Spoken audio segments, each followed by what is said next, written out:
There's various park components that are being proposed for the future park as part of the expansion, and I'll go through that individually as we go through various phases of the proposed park expansion.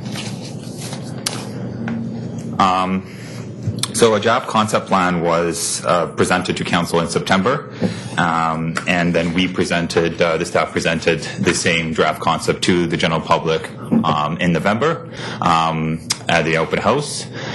Based on that open house, 63 complete feedback forms have been received, with 76% of the respondents expressing general support for the proposed concept. And 19% expressing concern, but keep in mind that's only 12 respondents. General concerns were around dogs and dog off-leash amenities, traffic, in terms of traffic volume around the park, safety within the park, lighting and light pollution, and noise pollution coming from the park. In terms of the desired amenities that the general public wanted to see, top amenities included playground, children's play, washrooms, trees and shade provided within the park, some sort of a water play component, sports field, picnic tables, and sport courts. So based on that feedback and feedback that was received earlier last year in September from Council, staff did some additional site analysis and revised the plan a little bit to come back with a revised concept plan.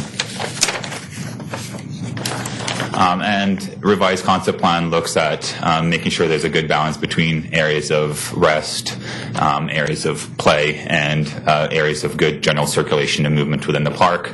And probably should have been added to this movement slide also is that there will be also a perimeter pathway, walkway as well. In terms of the Phase 1 and the proposed programming for Phase 1, that includes a playground, a water splash play, a youth area, a half-size basketball court, a picnic area with a picnic shelter, outdoor exercise equipment, and temporary parking for roughly 24 vehicles, as well as a washroom and the plaza and social space between the youth areas and the playground. And a rough, at this point, cost estimate for the Phase 1 is $4.25 million.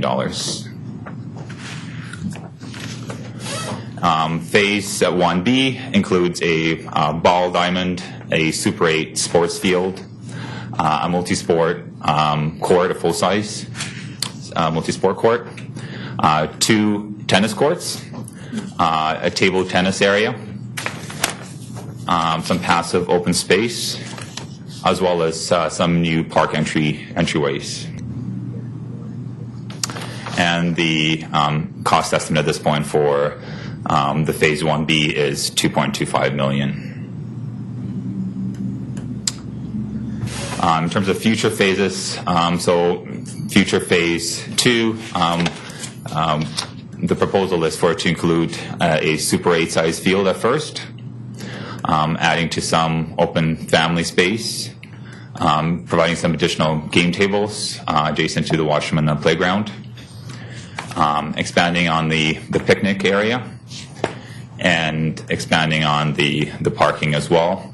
And of course, some of the programming and the layout for future phases, so Phase 2 and 3, there would need to be a bit of perhaps flexibility based on the land acquisition and where that acquisition happens first. So we may require to shift some of the conceptual planning for latter phases based on the land acquisition as well. And then Phase 3, the proposal is for the Super 8 field to be converted to a full-size adult soccer field. Addition of another Super 8 field, addition of another tennis court, further enhancements to the youth area, in addition to the picnic area, and additional park entries as well. And again, very high level cost estimate for the Phase 3 is $4.5 million. Here are all the various phases and cost estimates for them. The Phase 1, A and B together are projected to cost $6.5 million, and that's consistent with the report that we had earlier last year in September. Phase 1B, 1A, detailed design and budget will be presented to council later this year. We're hoping to, if we can, present 1B and 1A at the same time in the fall. We will try and do that. If we can, based on just elevation and road alignments and some of the information that we need for that Phase 1B. If we can do it in the fall, we will. If not, we may have to wait till spring of next year to bring that back to council for approval. Currently, there's just over $900,000 that's been already allocated within the 5-year capital plan towards the park improvement, and we're looking at the balance to be included within the 2018-2019 capital plans, with the timing to be and the construction to be timed with the Phase 1A and 1B. And this is just a visual to kind of illustrate the same timeline. And that is all for the presentation. If there's any questions. Yep, we got some questions. Councillor Reid. Thank you. This has been a really good process. Thank you. I think the community is quite happy with it too. My concerns are, and I was surprised when I looked at the little list here you put of the priorities of, what did I go to? In the public consultation, that tennis and court sports came so low. I was quite surprised at that. So my question is going to be Phase 1 and 1A and 1B I think are exactly where we should be going. But when we get to future Phase 2 and Phase 3, at that time can we make it noted that you may want to change your mind at that point? Because let's take a look at how much family housing we get there and how much sort of single or just couples that we get there. And maybe we'd want to do more tennis or something, you know, because maybe we don't need that many big fields in that position. So I always hate to go out with a plan that's going to be this long in the tooth and not put a little note on Phase 2 and 3 that, you know, priorities may change, and so people who are moving there because they think they're going to get 3 Super 8 fields in the next 10 years, this isn't the wisest move to make, you know.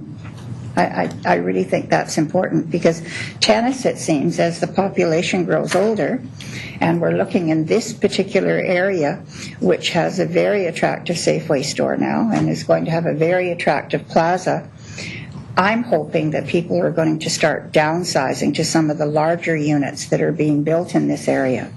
And when they downsize, they're not playing soccer usually. They're maybe playing tennis or bocce or something like that. So I'm really concerned that we may have our priorities a bit mixed up, but I don't think that will be able to be known until 2020 or something there either. So I'd just like a big note put in. Thank you. Yeah, thank you. Councillor Marston. Thank you. I'll start right where Councillor Reid was, because one of the comments that I had was in looking at it, talking about starting with 2 tennis courts and then adding a third one on at a later date. Is it a land resource issue right now? Or is it a budget component? Because it would seem to be perhaps more cost efficient to build all 3 simultaneously versus try to add one on, extend fencing and that at a later date. Through the chair, it's the land piece. We don't have enough land there to fronting. Yeah. Okay. I would say in terms of phasable components, it's actually nominally more. There are other elements that might cost more to phase. We believe we can address it in this way reasonably. And just to add to the comments of Councillor Reid, if I can, great comments. I think we've tried to make it clear that we, with council support, we proceed to final design on Phase 1 and Phase 2 only. And then later on, you see how we've actually shifted one of the fields from Super 8, potentially larger. We may leave it at Super 8, like if we feel there's not enough need. If we feel that things change subsequent to Phase 1B, we might expand the water play. Like we'll take a look at what happens. So thank you for the comments. Nothing written in stone. Yeah. Thank you. Excellent. Okay, so along that same piece, talking about the fields themselves and the Super 8, initially Phase 1A we're looking at 25 parking stalls. And what we've seen with the work that you've done in new parks and expansion of parks and improvements in parks is they're incredibly well received. You guys are doing a great job with them. My fear is 25 stalls is not going to be enough when you put in a Super 8 field and look and say you're going to have 2 teams of 10 kids showing up on a Saturday and a Sunday morning. And that's great for the first game of the day, but the second game when you've got those next 2 teams showing up, where's everybody going to be? So from a central perspective to access by people that live in the area, I think this is great. From a sports field perspective that's going to be used by people that are traveling to it, I'm concerned that the initial parking stalls are going to be significantly underserving where the need's going to be, which is going to cause issues out onto the street parking. So is there anything you might be able to speak to right now or perhaps take away and say is there's something we can do to address that? Yeah. We'll take it away and look at it. Okay. Appreciate that. On page 7 of the report, it speaks to what's in the DCC program, right? The Development Cost Charge program right now. You got about 6.7 in that program to pay for the $13.5 million. Is the belief that the vast majority of these improvements are going to be DCC eligible? Because, I mean, obviously some upgrades may not be, expansion is. So do we know roughly what percentage of this 13.5 is going to be DCC eligible? I would say probably in the order of 80%, just in terms of the fact that we've got 2.5 acres currently within the budget. The majority of the 9-acre acquisition is growth-related in this community. So I would say, 70-80%. We'll be looking more closely at that as part of the update to the development cost charge bylaw that will proceed this year, and make sure that we're capturing the right percentages of DCCable versus non-DCCable components. Okay, excellent. And my last point speaks to the adult or the exercise equipment. I think it's a great addition to parks. I think it's wonderful. And on days like today, it's tremendous. Unfortunately, we've got 6 to 8 months of the year that aren't days like today. Is there anything we're doing with these or can do with them that they are going to see a little bit more activity on a year-round basis? I just don't see a lot of people using these little pieces of exercise equipment in February when it's pouring rain. I would say we've been surprised at the uptake to these and the use of them during most of the year. It's quite surprising. So from our perspective, we do believe it really adds to the park. And there was going to be months where the majority of the park's not going to be used, but we believe it really does address a real gap for casual exercise. So we've been surprised, and we believe that it's a very good amenity for the time that it's used. We'll continue to look at that. It's a good comment, and perhaps we need to do a little bit more survey of the community. But we've been really surprised at the uptake in the community about having these available. And I think having them available is great. My question would go before, instead of maybe not putting there, my question is, should we be looking at perhaps having some of them covered at least? Is that a possibility to look down that as a solution down the road? If I may just add, typically we hear two types of users: those that like to have these type of equipment on a particular circuit, so they're going before jogging or after jog, and those who are perhaps parents or grandparents who are taking their child or grandchild to a playground and they want to supervise and be able to maybe use some equipment themselves while they're watching. So we were, as part of this concept, we were conscious about placing the pieces close by so that a parent or grandparent can use the equipment while watching perhaps a child. So because that is one of the comments that we do hear, is that this desire to be able, while I take my child for a soccer game or to a playground or a water park, be able to do something myself as well. Yeah. And again, I think that's perfect usage. And when I was up in Penticton last summer, that I saw that very, very clearly. Yeah. Again, the challenge I've got is I don't see it being used heavily in the rain, even by those people that are out for their jog. Are they going to be using the equipment in the rain afterwards? Maybe, maybe not. Or in the heat of the summer. It's like a physical contact. Just something to cast some shade down on them to make them more comfortable. I mean, it's 30 degrees out there. Go ahead on one of those pieces of equipment for 5-10 minutes and you're going to be shedding those pounds quickly, I guess. All right. But some great stuff in here. I appreciate the work. Thanks. Thank you. Mayor Stewart. On that last point, I'd rather have the shade over the playground because you often see that challenge is that on the really sunny days, it's a great day to be on the playground, but it becomes very hot and the equipment becomes hot. Having the shade and or rain protection, perhaps even over both. I mean, if money were no object, that's where we all go.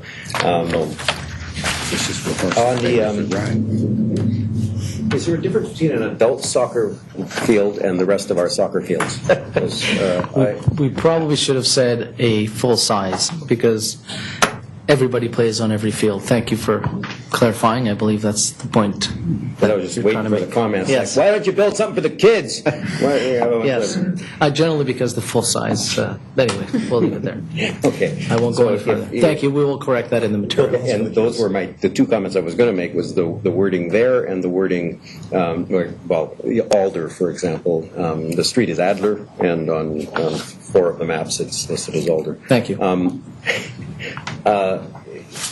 I also find that Super 8 is one of those expressions that we all understand what it means, and when we go out to public consultation, then we have to try to explain it. Now, does the public generally get a Super 8? Or? I think you've also noted here something that we probably get caught in terms of the methodology used internally. We really should just say it's more of a youth-oriented soccer field, because generally that's what this is all about. It's pre-14-year-old usage largely, but I think what we'll do is put a bit more of an explanation as to what that means. Yeah, it is. Soccer. It's a child soccer field. Okay, the adults. Yes, a large and a small. Yeah. Full size, half size. and half size. Far too simple. Anyway. I try to be simple. Councillor Wilson? Thank you. This is really exciting. I love a lot of it. Would you mind going to that first slide that you had on the priorities, please? Oh, okay. A lot of things. Just kind of curious as to how some of these items were decided on. Second slide, sorry. Sorry, I just go too far. Yeah. And specifically the youth social activity and the teen play area, I totally support that, but it's at the very bottom of the priority list. And so I'm just curious as to how it made it into the list of features in the park. We do, through the chair, we do try to balance and make sure that there is balanced programming generally. We know that certain demographic, like the youth, we tend to not hear as much from. It also is a demographic that there is often some concern around safety, noise. So making sure that we include the desires for youth programming, while still, making sure that it's programmed in a way that perhaps is a bit, visible, but still not super close to developed residential areas. So it's a fine balance. But I guess to answer your original question is, we try to still be conscious of the groups that we know that there's a demand for the use of the park space, but may not be typically be coming out to open houses and events like that. That's great. I appreciate that. The dogs. So we talked about there not being any off-leash area in this park. And with all the development that's going to be happening in that area, where will people be able to walk with their dogs?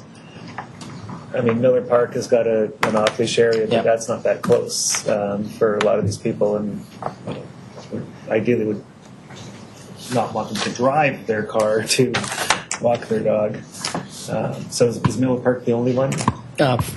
For now, through the chair, for now, Miller Park is the closest dog off-leash area. Parks Department will be doing a review of dog off-leash services. Probably, not sure, next year we'll make our business plan priorities, which are pretty full. We know it's a priority, especially as people live in more dense environments. People can walk their dog anywhere on leash. Just to remind that can happen. It's really the off-leash component that can't happen in a public park. I think it was raised as part of the original concept here at committee, and we just feel that in terms of the mix of activities and the demand for space in this park, there really is no room for an off-leash area. But people can walk their dog on leash anywhere. They can, they need to clean up after their dog, make sure the dog is well controlled, et cetera, et cetera. But if they want to go to an off-leash service, facility, it wouldn't mean getting into a car or perhaps walking up to Miller, which is a fair walk from here. It's not that far, but we do believe that might be the answer. The provision of full off-leash facilities throughout the community to within walking distance is a goal that is not really, I think, accommodatable. But it's something we'll be looking at as part of the off-leash strategy. At this point, we just can't accommodate it in this park, and Miller is really the closest facility. So our goal of having a park within a 5-minute walk for people, we're achieving that through this park, and it's for people to use the park, and for off leash, it's going to have to realistically be a longer distance. Okay. I believe that's what council should expect, and I think that's the community would be well served by a strategy like that. And remember, when I say community, it's a larger community. It's those that own dogs and those that don't. It's always balancing the needs of all residents. And then Mayor Stewart was talking about shade in the play area. Would there be any thought to having any of those sail-type shade suspended? Yeah. For they can come down. We can definitely look at that. I know there's a few municipalities that have experimented with that. Particularly, I know Surrey, for example, did a large youth skate park that was fully covered in Cloverdale. So there's some examples locally. There's some challenges with the weather because we do get a lot of rain.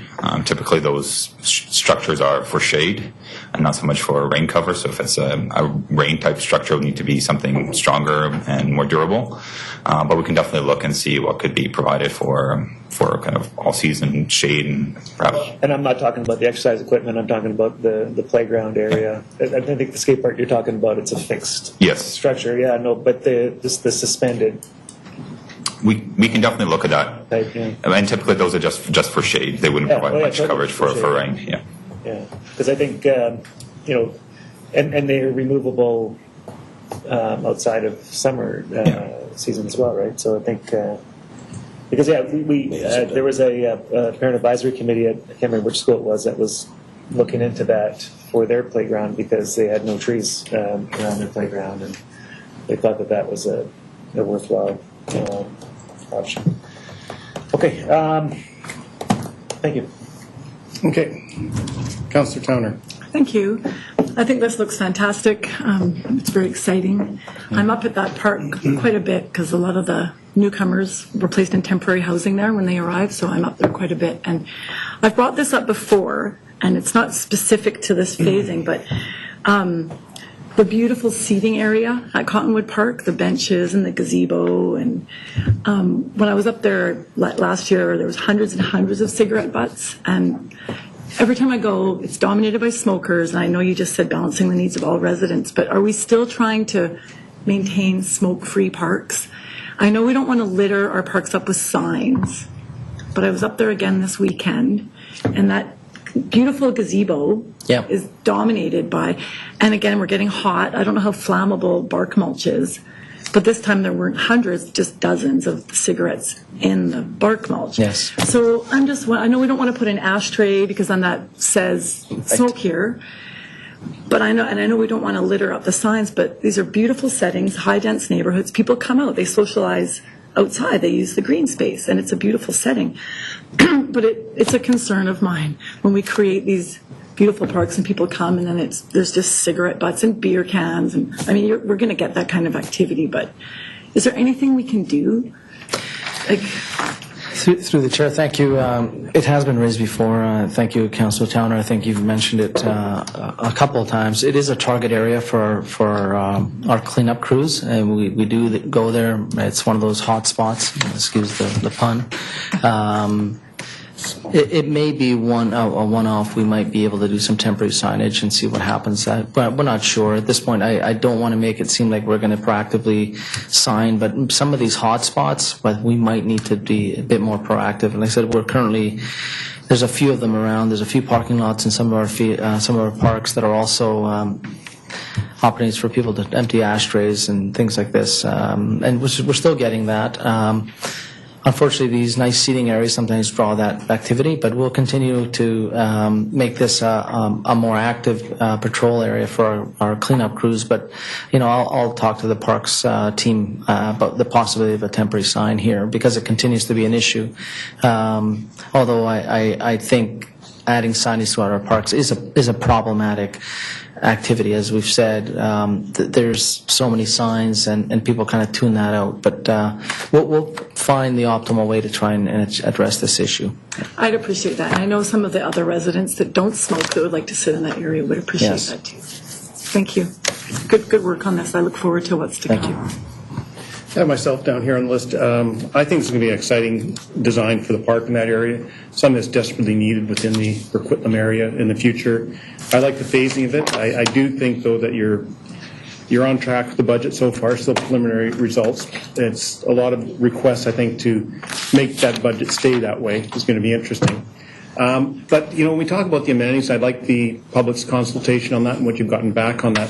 But when you're looking at these parks and we talk about need for maybe more sports courts or tennis courts or whatever, we have a bunch of studies through our master park plan and the surrounding areas. So you take into consideration what the demand is by our reports. So when you look at, let's say, tennis or whatever, you're going back to those reports and then saying, okay, this is what we have, this is what we need in this area, and that's what's driving your needs within this area. And that would be on the same with the sports fields. So that all bases back to all the work we've done on the master park plan, all these different studies we've done in areas. And if I can, if there's 2 courts at Coquitlam that will be replaced here and added to. So this is where we do see some growth in tennis needs. You're also building for the future, and some of the studies actually look to population growth, where some of the residents in the area might just be, it's more their desires, right? So there's always a component of trying to make sure we're ahead of that future growth need, and that's where the study on tennis did highlight the issue of we do need to enhance it here. Yeah, but to a certain this level here or to that level, right? So you have an understanding of what that future growth or that need will be in that area. That's good. Thank you. Councillor Reid. Just quickly, something I forgot to mention. I thought I saw it in here, though. Obviously I'm a doggy person, but I don't think we need to be providing big off-leash areas in every park that we put, because, as you say, people walk neighborhoods and talk to folks, and I think that's important. And then a lot of people who live in apartments, a lot of the apartments, which I think is a bad idea, reduce their size limit, so you can only have little critters that are like 16 inches tall or 20 inches tall or something. I think a mix of bigger ones, which they found in Vancouver, works better. They have St. Bernards living in apartments down there, but they have lots of places to take them. Yes. I would like us to try what we mentioned a few years ago. Hume Park has just that one area. It's about 6 feet wide, and it just goes along one length of the park behind where the baseball diamond is. So if somebody comes with a big dog, the dog can go in and run, and people can still be close enough to watch it. But it's not taking away a huge bunch of space, and I sort of think it's the best of both worlds, Like a dog run? A dog run? It's like a big dog run, but okay. People, it would be, off-leash, and it's at your own risk, which all off-leash dogs are. Okay. But people don't let dogs off-leash if they're not well-behaved, usually. And so then that way the little critters could, even if they have 100 yards back and forth, they can run around and the people can still watch them and enjoy them. And I think maybe we're going to have to start looking to stuff that's more amenable like that. Thank you. Okay. That's everybody. Thank you. Thank you very much. Thanks, guys. Well, Mayor, Just on the last point, I was at Emery Barnes Park, downtown Vancouver, which is about the size of the current Cottonwood Park, and it has a massive playground, and it has a nice sitting area and a picnic area and a water area and an off-leash dog area that's not fenced, and they've got it all. It's one of those weird things where the sign that says playground here also says no dogs past this point, because that's the off-leash dog area, which is perhaps not ideal. But what is our success with Miller Park, for example, which is an off-leash dog park that isn't fenced? It's delineated by rail, but not by fencing. And could we go there? There has been some concerns in The big dogs. in that approach. There has been some concerns raised by people who may view that dogs aren't contained. Some dogs are naturally may feel contained by the wood rail, but there's there is some commentary in the community that people might not visit there because dogs run all over the place. So it isn't a perfect situation. We will be addressing and looking at the issue of how you manage a dog off leash and what are barriers or what are the things you can do, and we would be doing that as part of the dog off leash strategy, which will look at more detailed design and successes across the Lower Mainland and standards of this kind of work. The jury is out on the success of Miller as a multi kind of use park. It's become a dog off leash, and generally it keeps people to the perimeter trails and into the towards the school, but it doesn't really bring activity into that space that's kind of integrated. So it does really function like a separate dog off leash area. I get it, but so do all of our fenced dog parks. Yeah. That one, our dogs love it, and I've seen lots of interaction between dog owners and non-dog owners and stuff. And so you look at Emery Barnes, for example, where they've managed to combine in a less than a city block an incredible amount of park in a downtown center. We're going to put so much density around there, we're going to need a place for the dogs. Yes. And I can't imagine it being anywhere else other than Cottonwood Park. So we're challenged right now in the Glen and, say, Pacific area where there is no place for dogs to roam themselves. And I think we need to balance that, because there's a whole lot of dogs in this neighborhood that we have to identify those opportunities early on so that we don't get the conflicts later on.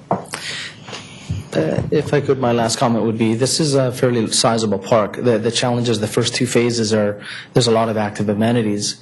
There's parts of that subsequent phases that you could see in the far kind of eastern part of the site. There could be a space in there, but we do want to also think about what happens in the next kind of 10 years, right?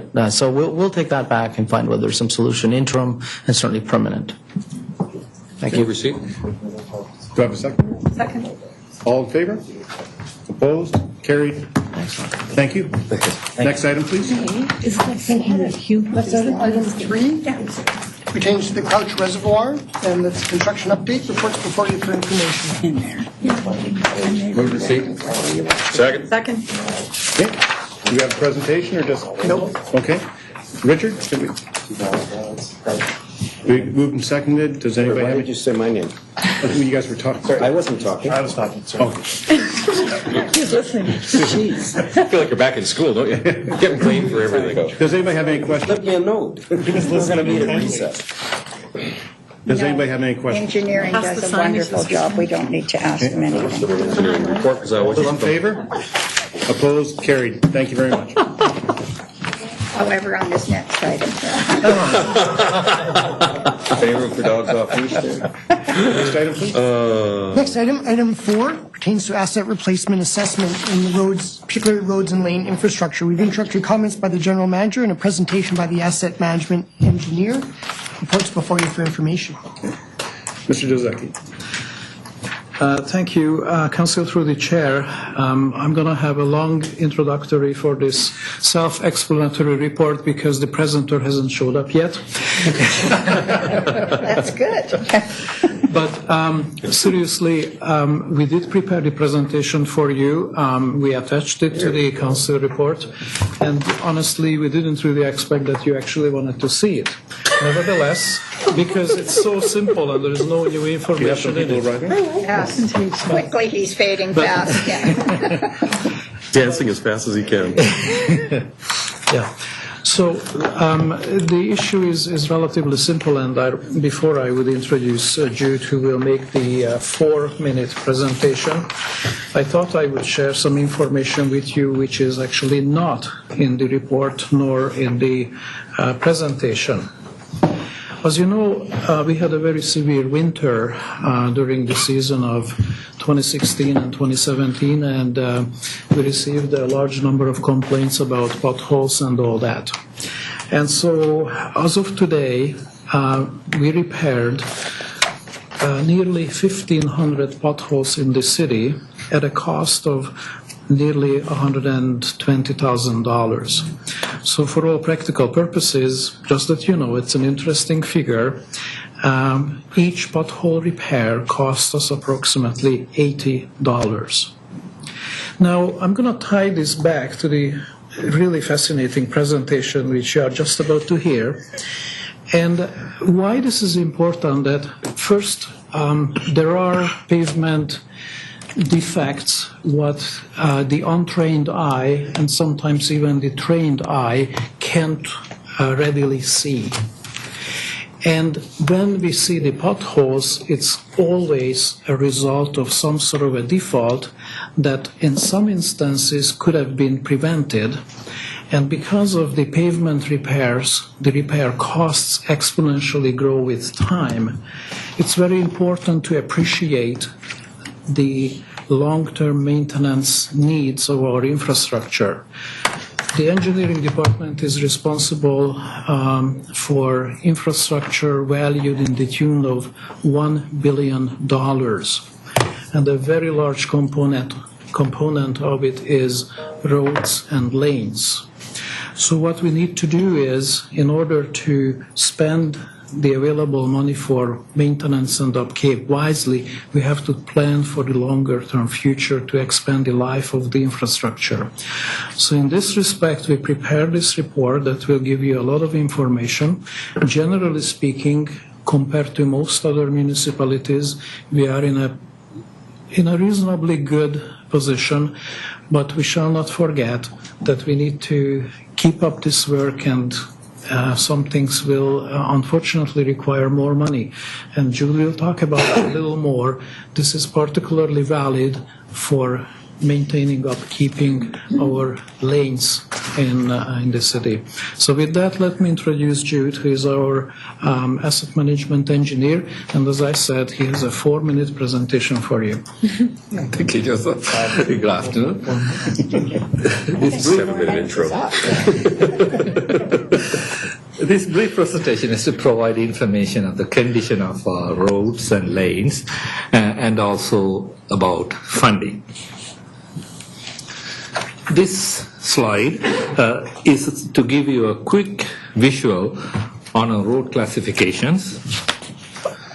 Major road networks, MRNs, which are shown in blue, are roads like Pine Tree, Mariner, Lougheed, Barnet. And the Community Corridor Road Network, CCRN, shown in red.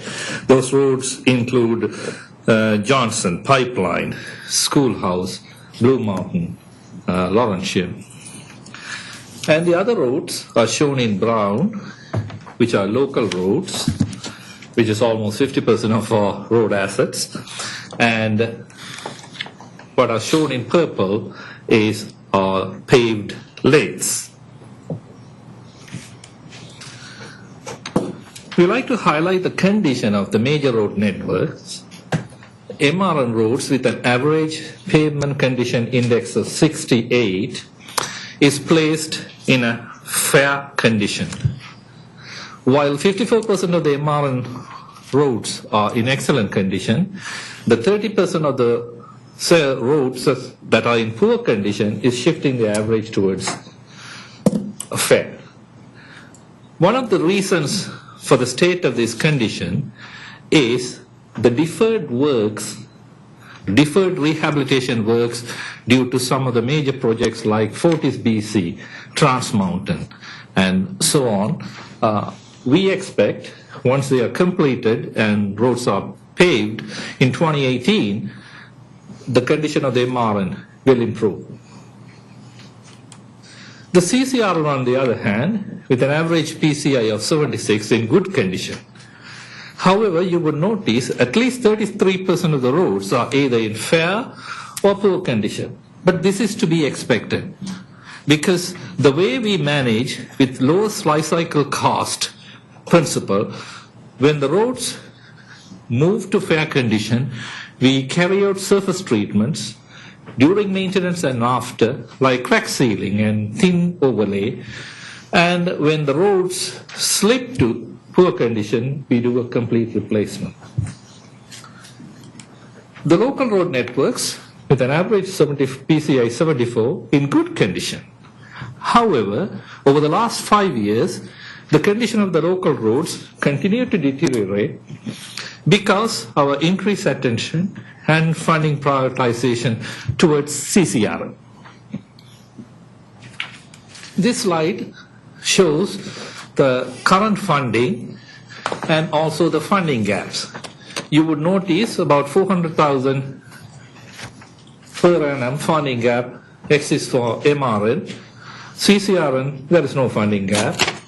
That means we are fully funding. Local roads have 500,000 per annum funding gap, and lanes, which have a total 600,000 funding gap. In conclusion, though there is a 400,000 funding gap shown in MRN roads, we are not requesting any additional funding at this point of time until we repave all deferred projects and also reassess. The roads that would be repaved under those two projects will amount to about 30 lane kilometers, which is about 18% of our total stock of MRN. So that should bring our MRN condition into good condition. The additional 500,000 required for local roads will help us to improve, intervene at the right time on the local roads so that we don't need to spend large amounts of money on local roads in future. Lanes, on the other hand, have never been funded in the past. Therefore, with the increased activities, including that of garbage trucks, it is required to maintain an acceptable condition.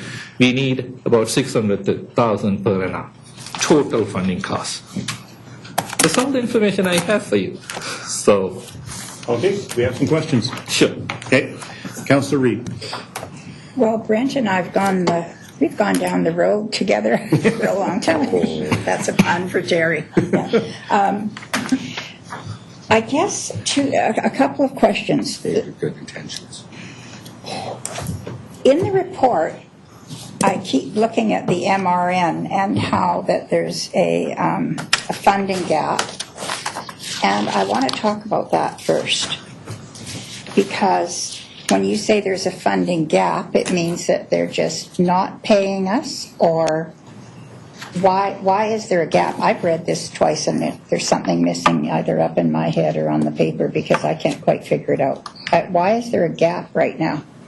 The gap exists because the amount of fund that we allocate for MRN and the amount that is required to maintain those MRN roads at the current condition is different. That means the amount required is more. That's the gap, yeah. But aren't they required to give us the amount that we request?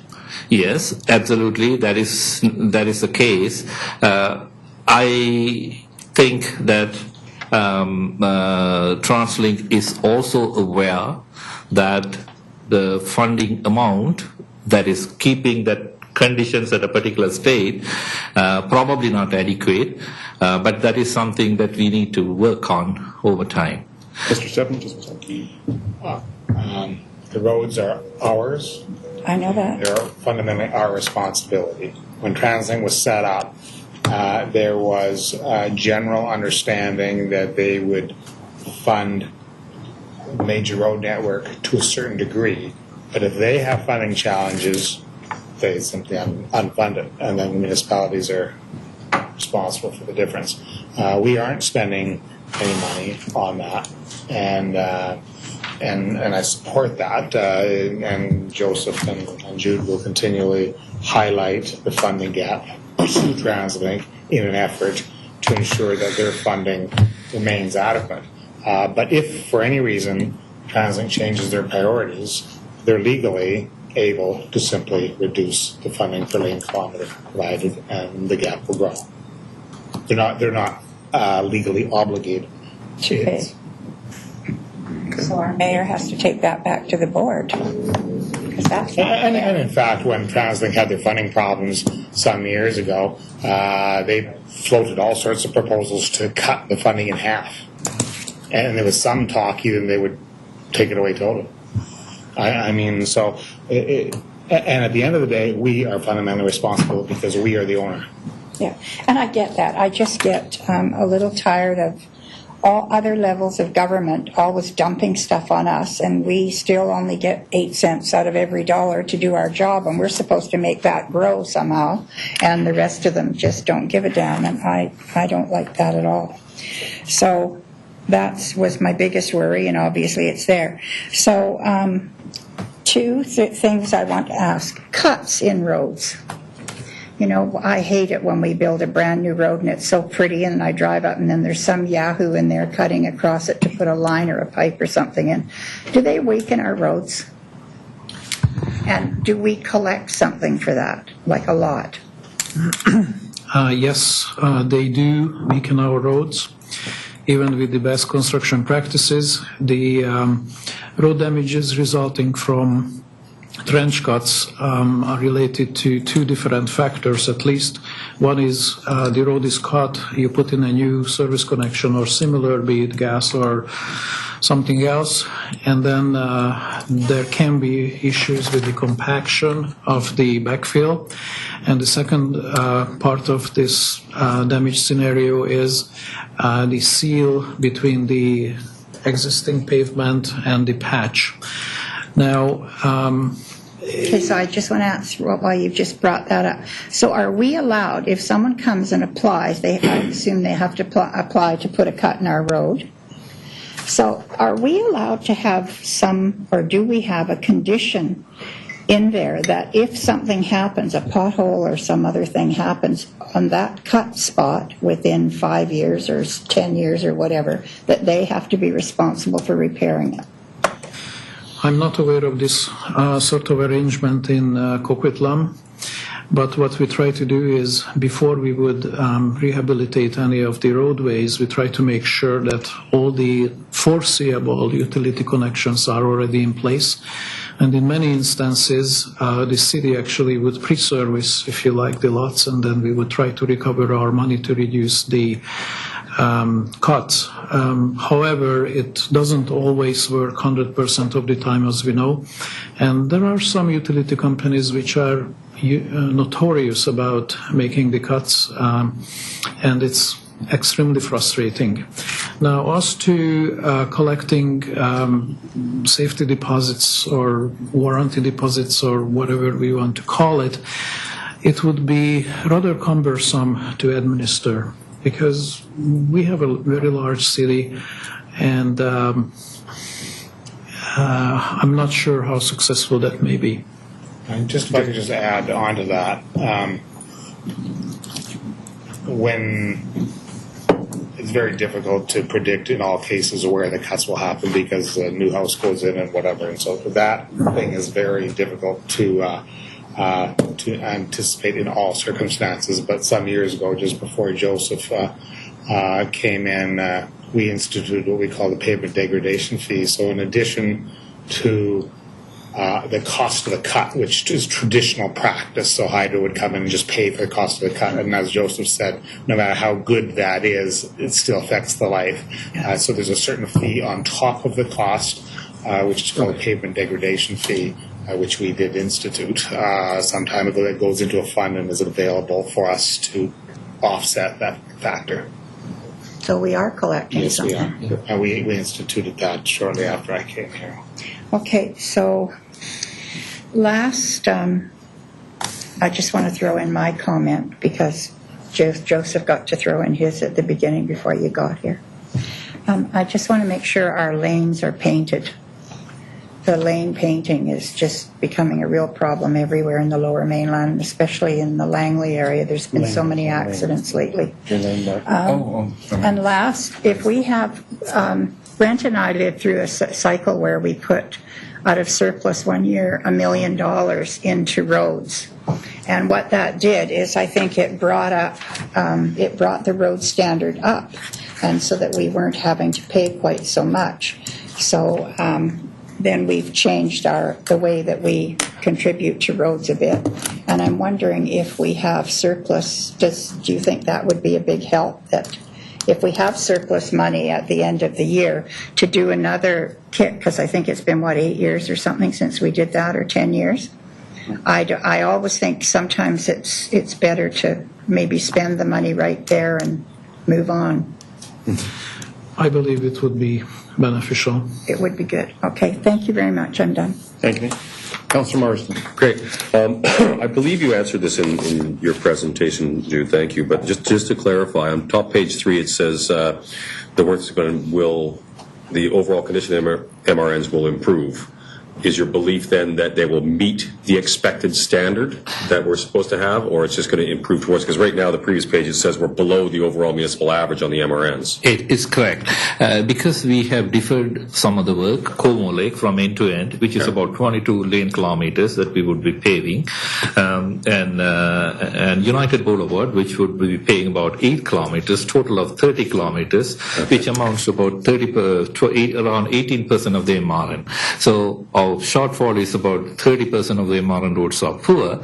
That will push that MRN roads that are in poor condition to 12%, which is way below the average of 20 of the Translink. Perfect. Yeah. And so that's tremendous. And what I just heard you say there is that when the Como Lake work gets done next year, it's going to be incredibly disruptive for the entire community trying to traverse through there, and we've heard of that in that report before.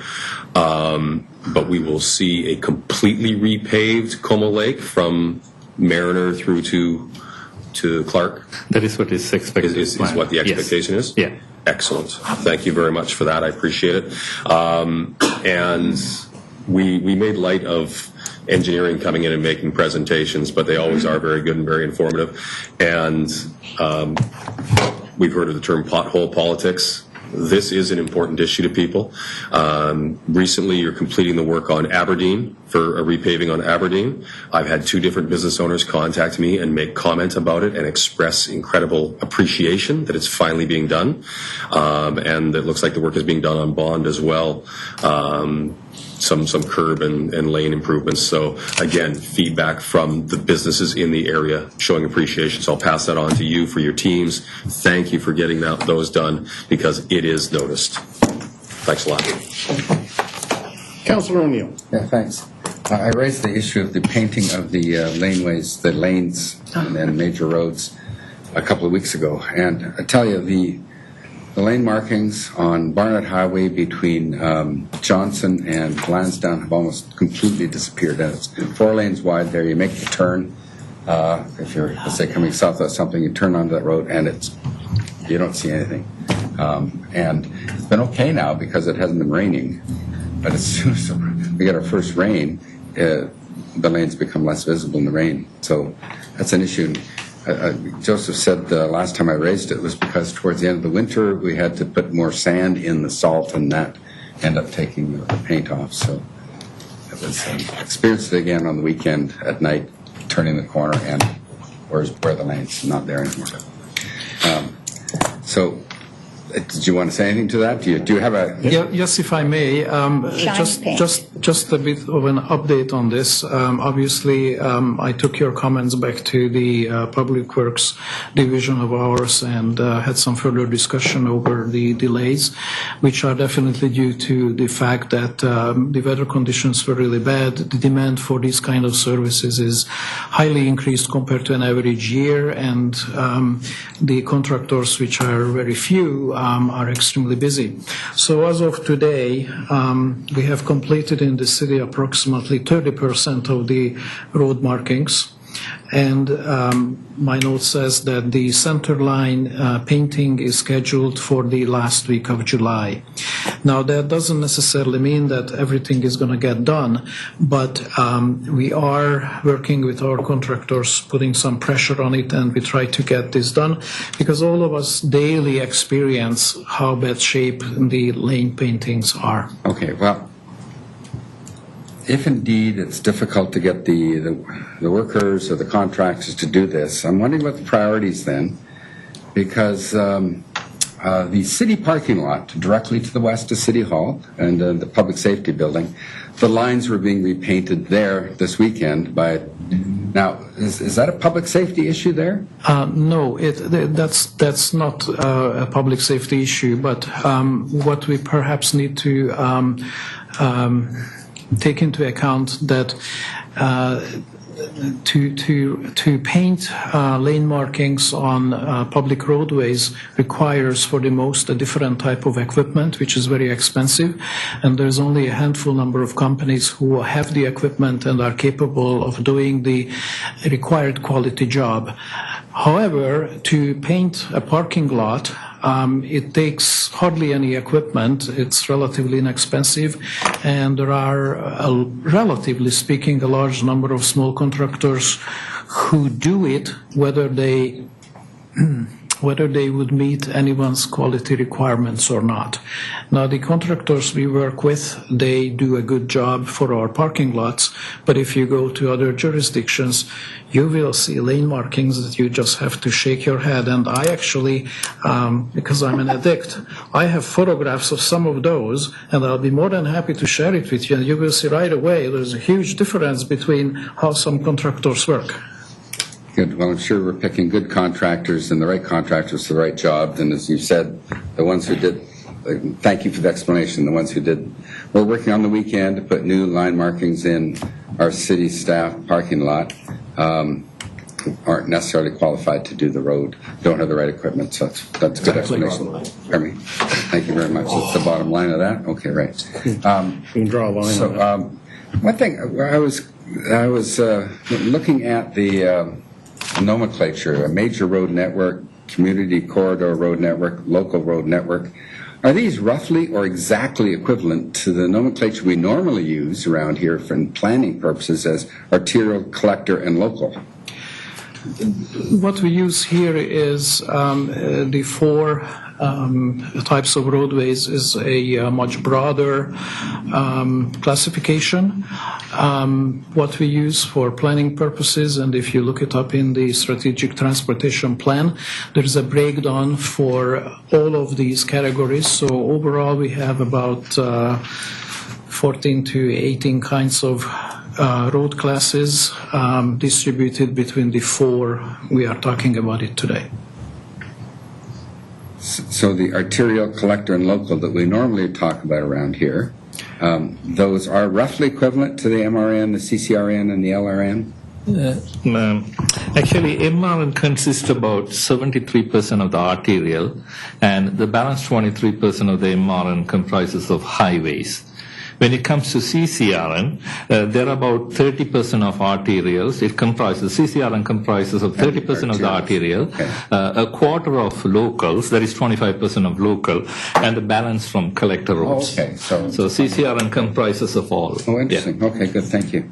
And I just wanted to, I think May mentioned it, and I can remember one of the early budgets that I was involved in passing, we pumped up the money for road rehabilitation. I know definitely we did it in December 2012. It was part of the package that we did increase the annual contributions for road rehabilitation. I was a keen supporter of that because our roads needed it, and the public every year makes it a priority. Indeed, in our most recent Ipsos Reid report, Action Grid for City Services, primary areas for improvement, road maintenance is one of them. So I am a supporter of this, but also a question about the money that council was supported, putting extra money in, and maybe it was even before I got on, there was another push for extra money, and then when I got on council, there was a push for extra money, got it. No. And you're now saying still not enough, it still needed more. Is this what you're saying? Oh, there's a hand over there, Mr. Chair. Oh, Dana? Yeah, through the chair, I can probably answer that. Kind of back around 10 years ago, we never had really sustainable funding for a paving program, and council approved 1% increase on the taxes per year for 5 years, and that resulted in about a $5 million program for paving rehab, which we still have today. In 2012, we asked for about $1.2 million increase of the paving program, but to make it more palatable in terms of tax increases, we split that over 5 years. So the first year was approved, and then since then, I think we've only received a one-time shot of about $250,000. So what we're proposing here is kind of a more sustainable funding I increase. see, okay, good. All right, good. Wanted to put that memory in context. I appreciate And if that. I could provide just one comment about the overall picture. The road section is in relatively good shape compared to other municipalities because of the historic funding that this council or previous councils did provide, which Dana alluded to. So generally there's base funding that's probably better than most municipalities. There is a gap, and that's the reason this is before you today. And what you'll be seeing in 2 weeks is a summary report from finance, which takes all the infrastructure reports. You have 2 here today, this one in facilities, and also put in some reports on the utility section, that kind of stuff. And then council will be given an opportunity to give some priorities for next year's budget, taking all into account at the same time. And that is something this council asked for last budget time, so they can put everything into perspective. And I'm very, very pleased with the background work that is being done, pulling it all together. You'll see that in about 2 weeks. All the various areas, you'll be able to make choices. Perfect. Thank you very much. Yeah, I have myself down on the list next. I'm glad to see that I'm one of the persons that's been pushing for this report. And when we finished the program, the 5 years, 1%, it was an estimation of what we thought we needed. And you may remember, and the previous general manager of engineering came in and said, that estimation, we were off, and we needed this 1.25 more funding to really bring us up to a sustainable level, because prior to that, the cost, we were underfunding our road maintenance. And the problem was when we did Austin, different roads, we were replacing the road base, which is far more expensive. So the reality of what we're trying to do here, what Maine remembers, is trying to get our road project up so that we can maintain the base and we can save future costs on our road maintenance by properly funding it.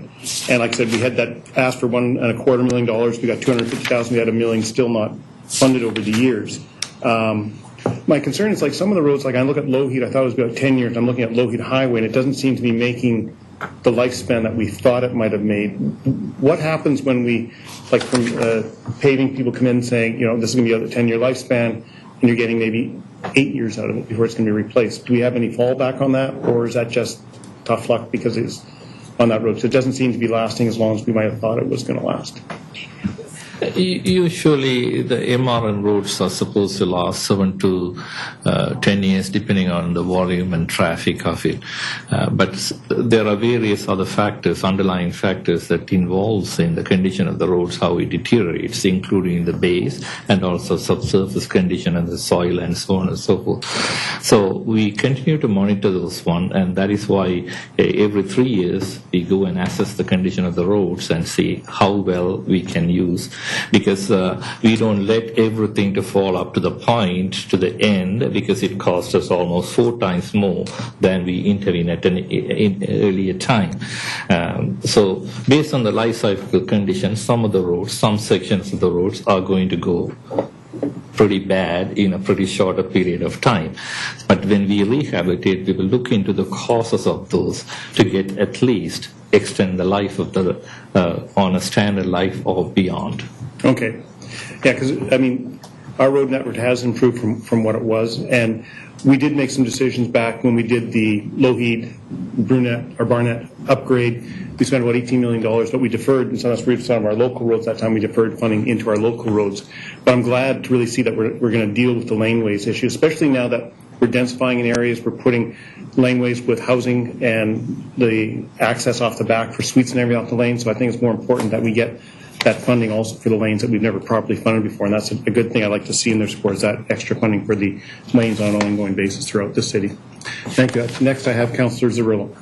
Well, interesting, because all I wanted to talk about was the back lanes. So I just wanted to make sure that I was understanding the lanes as we talk about them here are back lanes, right? Correct. Paved lanes. Yeah. Just paved back lanes. Correct. Okay. So they're currently not funded. Correct. Okay. So to carry on to what Councillor Asmundson was saying, that our lanes are probably going to get more use. I noticed that the lane is now being punched on Rochester, the one that we knew was coming off Marmont at Rochester. I see they've started the work on that, but there's lots of lanes in South Coquitlam that are going to get more use now as we start backloading. But also the Burke Mountain, we're starting to build lanes. So it's interesting this came up today because I started thinking, does that make practical sense with land values the way they are, that we're continuing to plan for back lanes? And if we are, we probably should be planning the Nessie chart I'm thinking about. We should be planning to be repaving those back lanes. So 2 questions. 1, are we going to continue to build back lanes on Burke Mountain? Because it seems to me that with land values, it maybe doesn't make sense for us to be creating a front and a back roadway. And number 2, in South Coquitlam, are we going to have to, in the next budget, start accounting for it? Like, are we going to have to start putting money aside, or does that have to be a decision by council? Like, I mean, we need it. It's like saying we don't have any funding for a front road now, basically, with all of the density that's happening. So what's happening with the lanes, and does it make good sense to be building lanes up on Burke Mountain? Yes, I think to appropriately answer your question, particularly the first one, are we going to continue building back lanes in the Northeast? It's not only an engineering issue and it's not only a financial issue, but also we have to take into account planning objectives as well. I do believe that our city has been on the path of providing back lanes. I do believe that the city at this point is staying on that path. Mm-hmm. It has numerous benefits, both from the planning perspective and some benefits from the engineering perspective as well, like accesses and all that. And generally speaking, for the newer lanes which are built to our current standards, we have not too many problems. However, in the southeast, it's unfortunately an entirely different scenario. And it's not just the ever-growing traffic and traffic volumes on lanes and everywhere else, but also now almost for about 3 years into the new garbage collection system, we have come to realize that the back lane pickup with the automated trucks and their axle loads and their turning radius, their weight, they actually cause measurable damages to the back lanes, which to start with were not built to proper standards. And so this is a very interesting and very significant factor in the need to properly maintain and repair our lanes. Yeah, well, I'm looking into the future and I'm concerned about 2 areas. One is Burke Mountain. I mean, I'm not sure that it makes sense for us to be building lanes with land values and prices, and this one on the southwest, that we need to start budgeting for it for sure.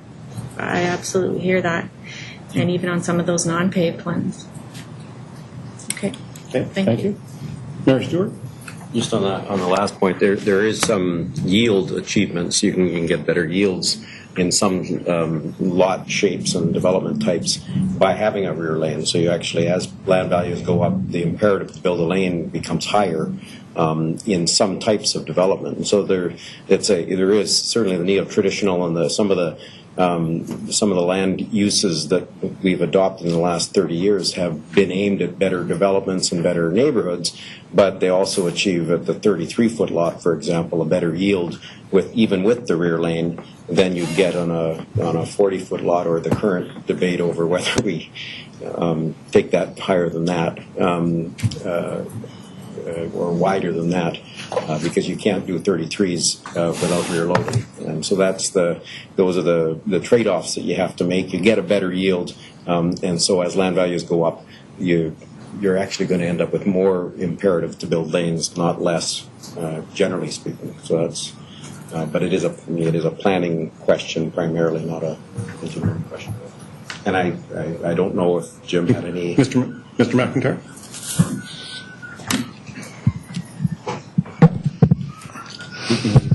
Yes, thank you. And sorry, I just stepped out there for a moment, but I came in. I got the tail end of that. I think there's a number of factors around lanes. I was interested in hearing my colleagues' comments around the ongoing impact on the road structure, handling traffic that maybe wasn't initially envisioned. So that's something we would want to follow up on.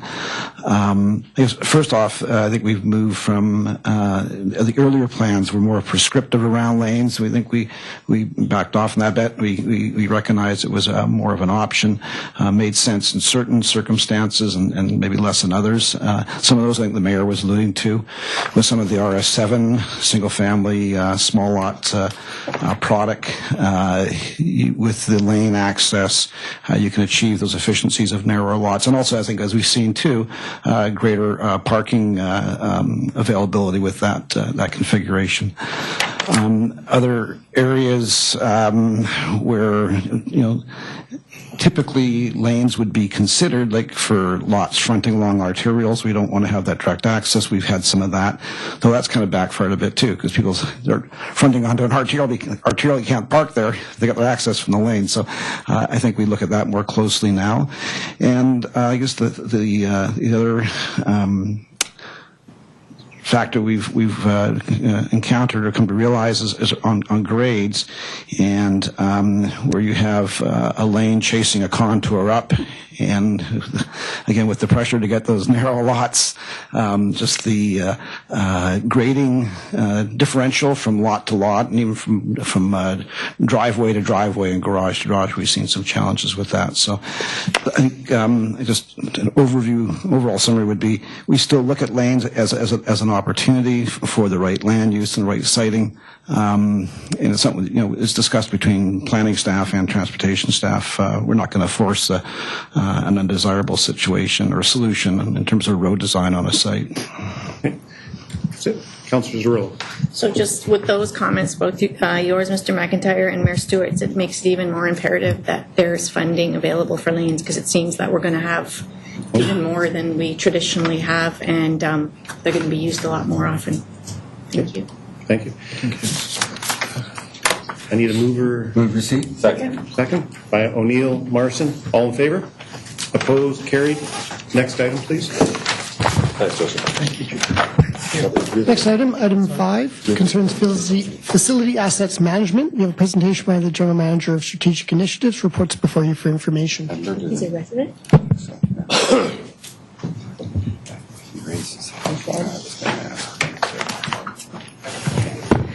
Good afternoon. Thank you, Mr. Chair, Mayor and Council. Andrea Toma, GM with Strategic Initiatives. I just want to say thank you to my team and across the organization, because it really does take a village to pull something together. So I really appreciate it. I'm going to speak a little bit to our asset management framework.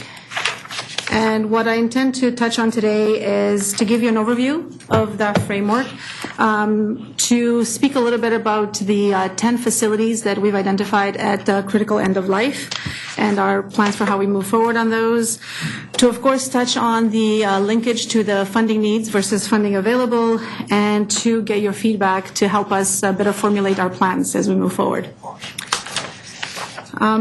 When we look at asset management, we take it as an integrated, reiterative approach. We're managing communities' physical assets to a set level of standards, and we want to do it in the most cost-effective manner.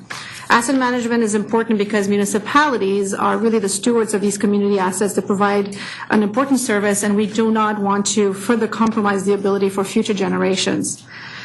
With that said, Strategic Initiatives is a department that's responsible on behalf of City of Coquitlam for the processes for all vertical-owned city assets. We're accountable to service delivery from a technical building side as well as a customer experience. We manage these assets from varied responsibilities in daily routine and operations to major capital investments. We're responsible for the facility's performance and execute preventative maintenance based on a life cycle cost analysis and a risk management approach. Of course, the planning for all the specific projects are approved by council as part of the regular budgeting processes. When we're looking at our current inventory, we have 84 buildings that represent 950 square feet, and a good sort of picture of that would be approximately 17 football fields, so it's quite significant. It's a big portfolio that's valued at over $400 million. This is why it's definitely important to have effective asset management tools, because we do have a fiduciary responsibility, and we want to ensure that we are proper stewards of these facilities. In terms of aging facilities, we have our oldest facility built in 1901, which I believe is Booth Farm, to our most recent in 2016, which is the Mundy Park Fieldhouse.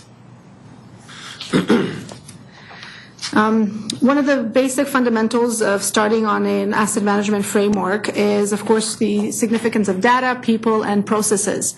We, at a minimum, have an asset management process that looks at the condition of the performance of our asset. This is tracked through our VFA, which is a computer software project that Council implemented back in 2013. And it's also based on the information that is captured through our audits and our information from our technical building service operators.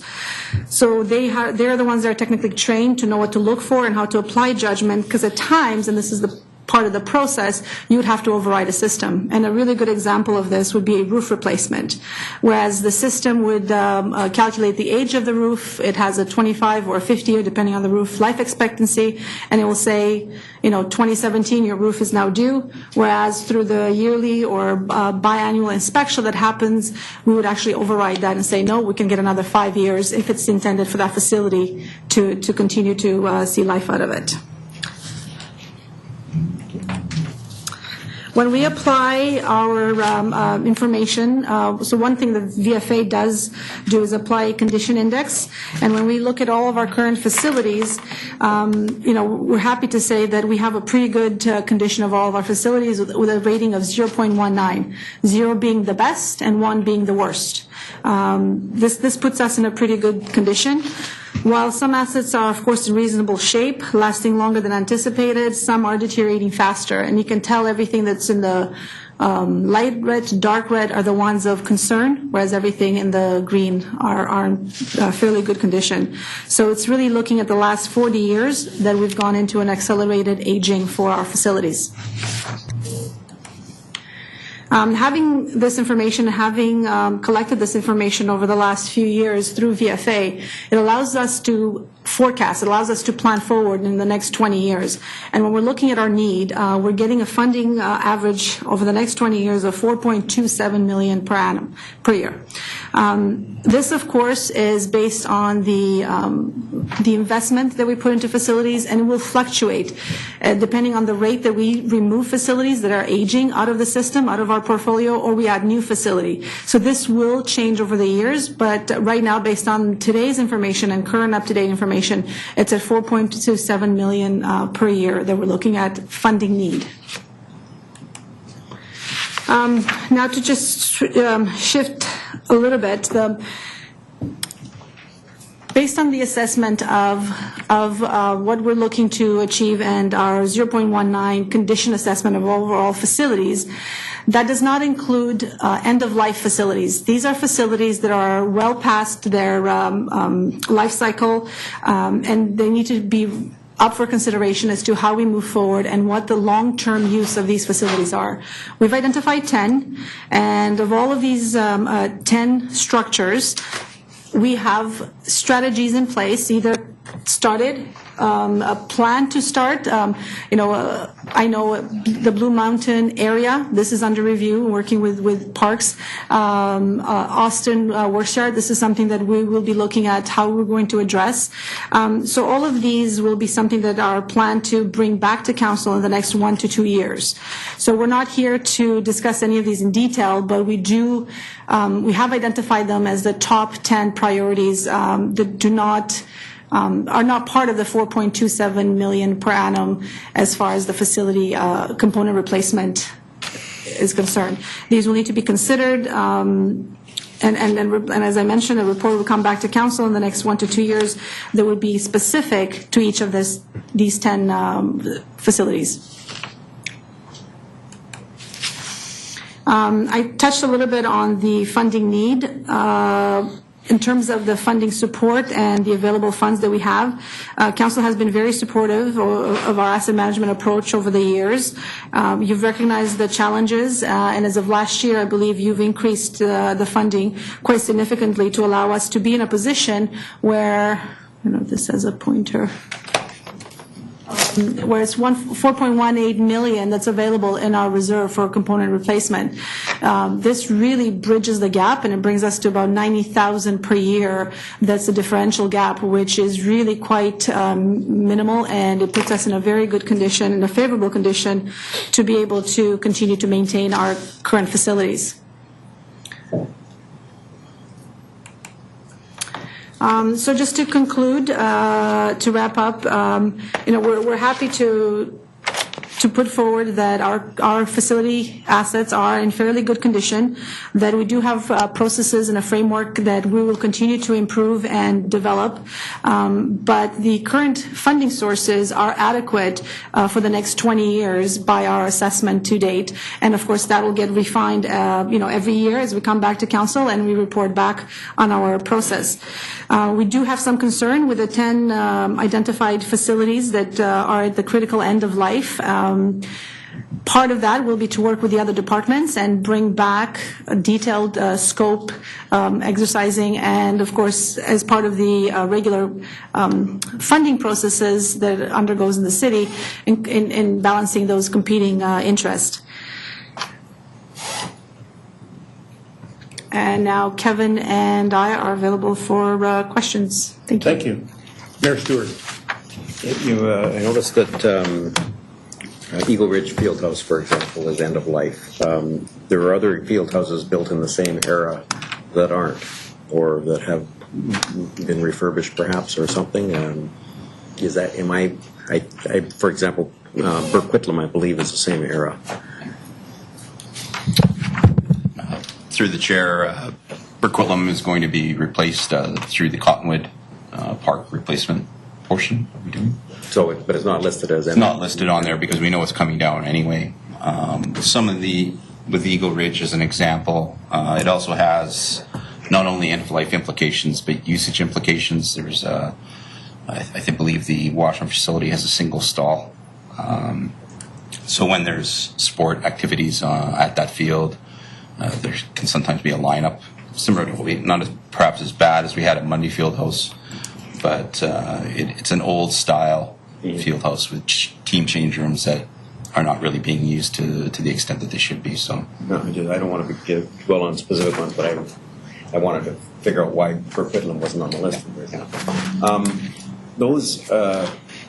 There are some facilities that aren't on this list because we haven't built them yet, and they're desperately needed, and yet. So we're always going to have that push and pull between, say, washrooms at Hickey tennis courts and the replacement of washrooms at a different tennis court because they're at the end of their life. And I'm only saying that because I can picture the battles that are ahead. I'm glad that we've got this before us. It's, I think, a really helpful report, but competing interest. It's always more complicated to replace a building that's some might consider still has life in it, such as a scout hall. On that, is there a public-private, I hate to use that because it carries baggage, but is there another partnership sort of approach that is available for us in some of these instances, like the scout hall? Or like a soccer club sort of a thing? No, something you're that's something to consider. It's something to consider. The short answer is yes. Yes. And we're Stay tuned. Yes. We're considering. Yes. Yes, there's always opportunities, as council knows, we pursue those. We have strong relationships with community groups, community users. We are going to be embarking on a bit of a review on sport storage, which tends to be the largest part of the equation, and how we do that. There's been an evolution over time. There's a history of some facilities with strong contributions by community groups, and we certainly have valued those in the past. That's created challenges in terms of ownership and expectations and maintenance and access. So there's a real fine balance there. But we have a strong relationship with our user groups, and there are opportunities that we've discussed with some of the larger groups as to potential partnerships for the replacement of facilities, and we'll be looking at that closely. I've anticipated my next question. My last question was related to the get the Kamloops and the Lions band shell or the Rotary, whatever, and those sorts of opportunities. Because I know we have a local Rotary club that's very keen on the kinds of contributions it has always made. Like the tennis, the volleyball courts. Yes, absolutely. Councillor O'Neill. Yes, this question may entail the Parks Rec General Manager popping up again. So this has to do with the Town Center Park Tennis Clubhouse and Town Center Park Tennis Washrooms. In the draft Town Center Park plan, it's identified that the whole tennis facility is going to move northward. And so if these indeed are at the critical end of life assets, is that northward move going to come in time? Or do these have to be repaired and money put into them now, and then 5 years from now we're going to have to knock them down or somehow lift them up and move them? I'm thinking about that question right now. No, and I imagine, thank you, to the the appropriate one to ask? Yes, and I think that would be the case, for instance, some of the Blue Mountain amenities as well. The idea behind the fact that we've taken them out of the asset management program is because we don't want to put any money into the current facility in the tennis clubhouse, because we know it's going to be relocated. So we do very, very minimal Life safety work, and simply to make sure that people can use it, but we're not going to do any major replacement of that. So critical end of life doesn't mean it's going to be unusable. That minimal maintenance can keep it going. Well, so that opens another question. How long can minimal maintenance keep any of these things going? How long is Yeah, so our approach will be, quote unquote, keep the lights on. Life safety improvements will, not improvements, actual life safety will be addressed through the maintenance. So in working in collaboration with Parks, we did know about the upcoming redesign in Town Center Park. We will not be making any large capital investments on any of these buildings. Okay, so if I could address this slightly differently, we have a program. We have program maintenance. When they identify these projects to put them on this list, that means we're not doing anything other than, as Andrea says, to patch a roof. We wouldn't replace the roof, we'd patch a roof, things like that, because we believe that these are coming down unless a report comes forward and says, okay, we're going to do something different. So each one of these reports, each one of these projects are going to have a specific report associated with them to address, because these are on the do not resuscitate list. Okay, but critical end of life assets, that sends a message that something is going to be uninhabitable or unusable, like critical end of life. So this is right, that's on its deathbed. And I mean, you're saying, well, it's actually not. It's actually even in long-term care. Yeah. It's in long-term care. Drop the word critical and just end of life assets. We keep patching this up. It can be used for fuel. We know that it shouldn't, because it's that old and that decrepit in some ways, we shouldn't be putting major work into it, unlike what's happening at Pattullo Bridge, let's say, where it's probably a critical end of life, but they're going to put a lot of money into it to keep it going, because they have to. But so I think I'm glad that I asked this question, because it's not quite what I'm hearing now. It's not quite the crisis, criticalist crisis. It's we can keep going. We just patch them up, keep them going, and we just won't put a lot of money into them, and that's good. I'm happy with. Well, they're going to fail with this. As an overall approach, Coquitlam is really in a good condition as far as facilities go, with a 0.19 rating. That's really favorable. These are the ones that are of most concern, the ones that cause the most problems, the ones that we get the most complaints about, and it's both from the look of the facilities based on the condition and the technical condition of it, but there's also a serviceability component to it. And we know, and the organization is well aware, that these are under review and we do need to address. And this is why 1 to 2 years is the time frame that we're looking to put something in a more detailed fashion in front of council to look at the long-term plan for these facilities. Okay, well, let's get it. TCP tennis clubhouse and the tennis washrooms with minimal maintenance, patching up the roof, filling a hole, making sure there's no mice or rats in there, whatever. How long can we keep these things open? Through the chair, there's always a fine line between keeping patching and keeping something open and what's serviceable for the community. So an example of town center club or town center washrooms, these are not accessible washrooms to the public. So when I believe we have That's another question. I know, but it's part of the process that we have to deal with, and to make them accessible based on the size of the building would be very cost prohibitive. So patching it up as best we can, putting buckets out for roof leaks. There's a line where you get to it where are you affecting the quality and the long service of the ability of the building to do its job for the public versus spending money wisely on the replacement of that facility. And some of these facilities are 50 plus years old and are not adequately serving their purpose. Well, I'm not sure I got my answer, but that's fine. Thank you very much. Okay. Councillor Morrison. Thank you.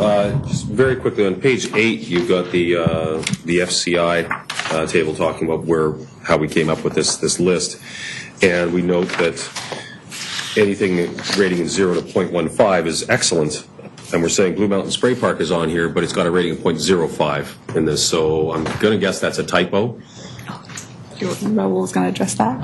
It's not a typo. Well, there's a combination of factors. The spray park, actually, we had to do an asphalt replacement about 2 years ago, and due to health requirements of the infrastructure, we did get a 5-year life out of that, but we've got 3 years left to operate that before we replace it. So there's a few other elements to that rating. The spray park does have to be either with a substantial renewal in 3 years or taken out of service altogether. So that's why we need to advance that project. Okay, so I get that. So again, back to Councillor O'Neill's comment about end of life piece.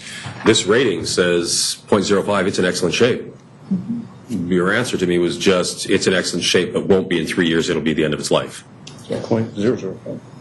So I struggle to say we've only got 3 years left in it, but it still gets such a great rating because there's a. Yeah, and I think this is a bit of an anomaly, one that we need to flag. It's all the assets have certain lives to them, and in the case of this particular spray park, health was going to close us down if we didn't resurface the spray pad itself. There's a fairly large dollar value for that resurfacing that was invested to keep it open for the short term. I think the long-term visioning for the park is still to be determined, so we've put it on there. As far as the infrastructure behind the scenes, a little bit. Okay. So it causes the question, because again, I get that it needs to be done, and what was done was a stopgap measure to extend it, and I get that. So the question I would have then, if this truly has a rating of 0.05, if that rating is accurate, but it's going to go from 0.05 to up in the category of replacement in 3 years, do we have other facilities in the cities that are in a similar situation where that's going from 0.05 to 0.7 in a hurry? So when I spoke earlier in my presentation about the people, data, and processes, this is something that we have to continually learn and understand how our system is manipulated and the information, because it's really important to know that it's the right data we're collecting. We have the right scrutiny that's being applied to a lot of our facility components. So this is something that we will need to revisit. Specific to this one, too, under the Blue Mountain Edmonton area plan that's being looked at by Parks, this was seen as one that will have a strategy coming forward. So it didn't seem like we would give you the whole picture if we only brought forward 2 of the facilities and not give you the holistic, comprehensive view of what's being planned there. Because I get that we're going to redo the whole piece. It makes sense, and I support the need for that. I was struggled with the number when it said excellent point 0.05. Because I think we have to look at things like the Blue Mountain Wading Pool. Built in 1966, we should be celebrating the fact that we can keep these things running, and so let's put it into it, put the money into it, and get it, because they are assets that do get utilized. I grew up for a few years in Coquitlam, and I saw an article in the newspaper and it talked about this kids' wading pool open up. I said, well, that's the one I played at in 19. and they're proud of keeping it running, so I think it's a great thing. So we need to find ways of doing this. So I think you've answered my question, but I'm still a little unclear on how that rating can be so good and deteriorate so quickly. But thanks a lot. Okay. Councillor Zarula? Well, I think it's great that you've brought it in this way. I'm totally comfortable with the critical end-of-life assets title, because the speed at which things happen it's going to be 2 years or 3 years before any of this sees any change. So I think it's great that you brought it here. We already got pushback about the wading pool closing, so we might as well start to have those conversations now. What are we going to do? I'm glad the spray park was brought up, because that was one of the questions that I had. But yeah, we did have to resurface it. But at the end of the day, even when we resurfaced it, we talked about the fact that it was a short-term patch. So I appreciate it. Place Millard is the only thing that's concerning me a little bit. I see it on here. You talked about it not being in your $4 million yearly thing, but we do have budget already for Place Millard. We are still moving forward with Place Millard. Is that correct? Correct. I believe there's $10 million that's been set aside. Yes, thank you. Through the chair, there's $20 million. There's $20 million in the reserve. We've allocated 10 of that to the Place Maillardville replacement project, and it is going forward with some work at the moment. What's the priority on Place Millard right now? It's an A priority. A priority. Yes. So you're probably pretty comfortable with that. You will see something very, very, very soon. So I just wanted to mention, I think it was our communications department that talked about Coquitlam's brand being quality, and thank you, Mr. Corns, for talking about the fact that there's a level of expectation of quality from our citizens, and just because we can keep something alive doesn't mean that it's to the standard that our taxpayers expect. And I wanted to take this opportunity to just talk about the tennis courts at Town Center Park, and you talked about it not being an accessible washroom, and I just wanted to mention that I have heard that the entrance gate to the courts is not accessible, and that someone in a cambered wheelchair has to remove a wheel. So I'm just wondering if we've looked into that, or if we can make sure that that gets addressed sooner rather than later. I know we don't want to put any money in, but let's at least have it accessible. Thank you. I really appreciate this. I think that alarm bells should be going off, because it's a long planning process. Thank you. Councillor Reid. I just more a comment, and I know you're a recent arrival here in Coquitlam, and you worked in Vancouver before, and I would suggest that some of the buildings down there are probably older than ours by a lot. So I guess there's a difference being end of life because it's the end of a useful operation, or else we do one lousy job of adequately maintaining our buildings. Because our buildings, the oldest one here is 67 years. And there's a lot of buildings around.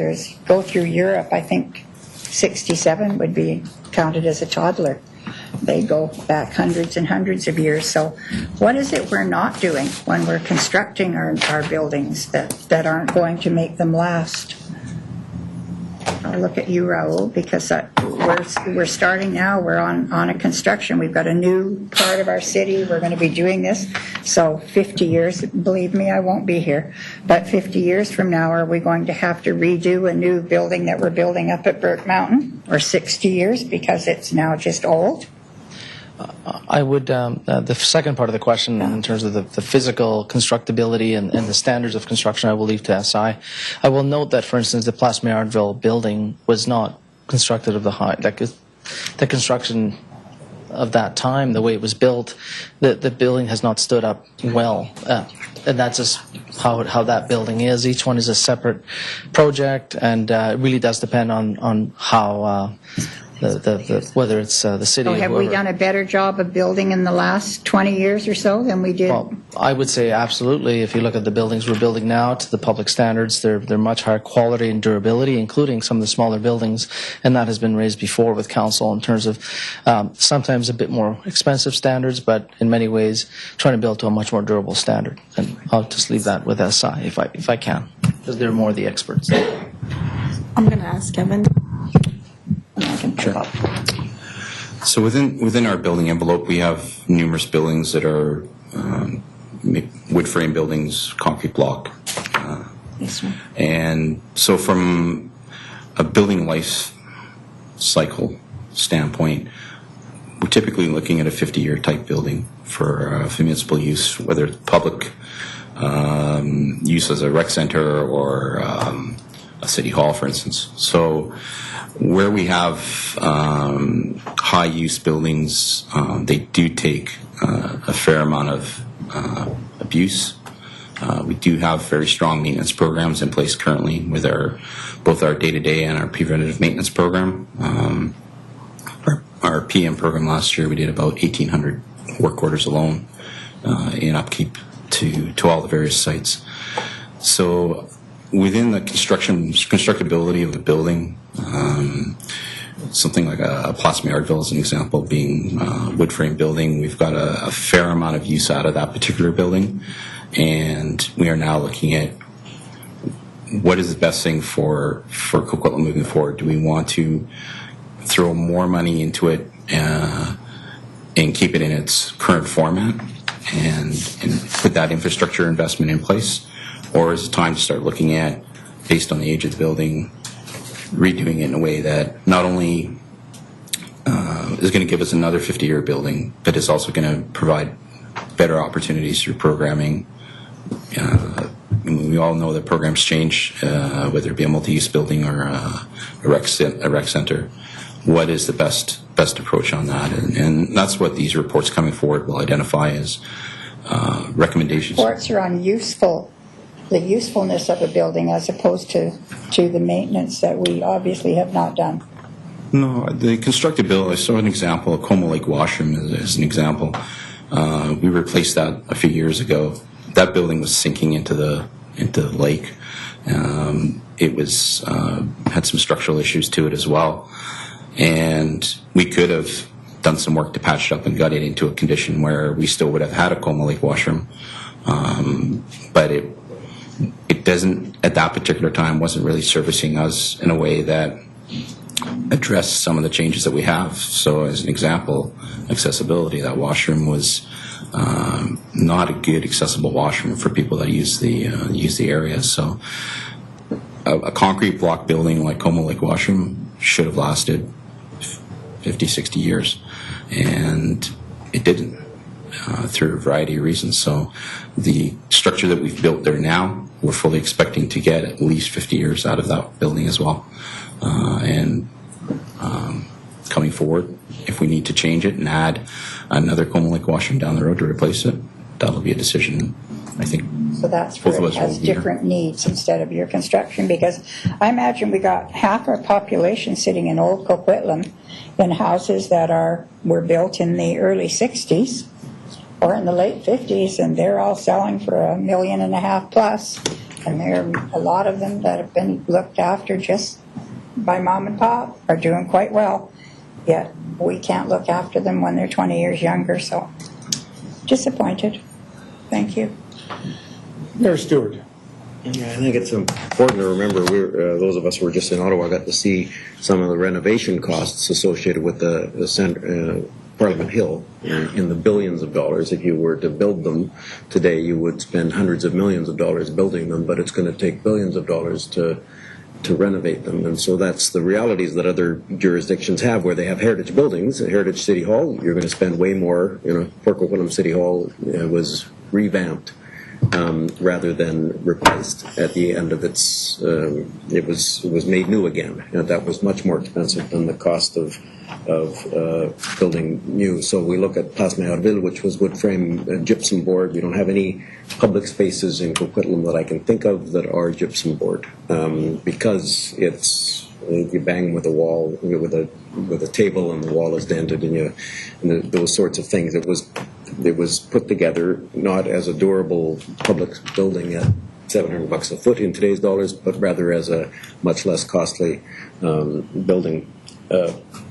You also have to recognize that in the last 40 years, British Columbia has come to grips with seismic 4, which is the area we're in is a seismic zone that we didn't build for 40 years ago. So there are some of our unit masonry buildings, like Centennial High School, for example, that are susceptible. Centennial Room is susceptible. The Social Rec Center at 630 Poirier is susceptible because it's unit masonry and it hasn't been reinforced and those sorts of things.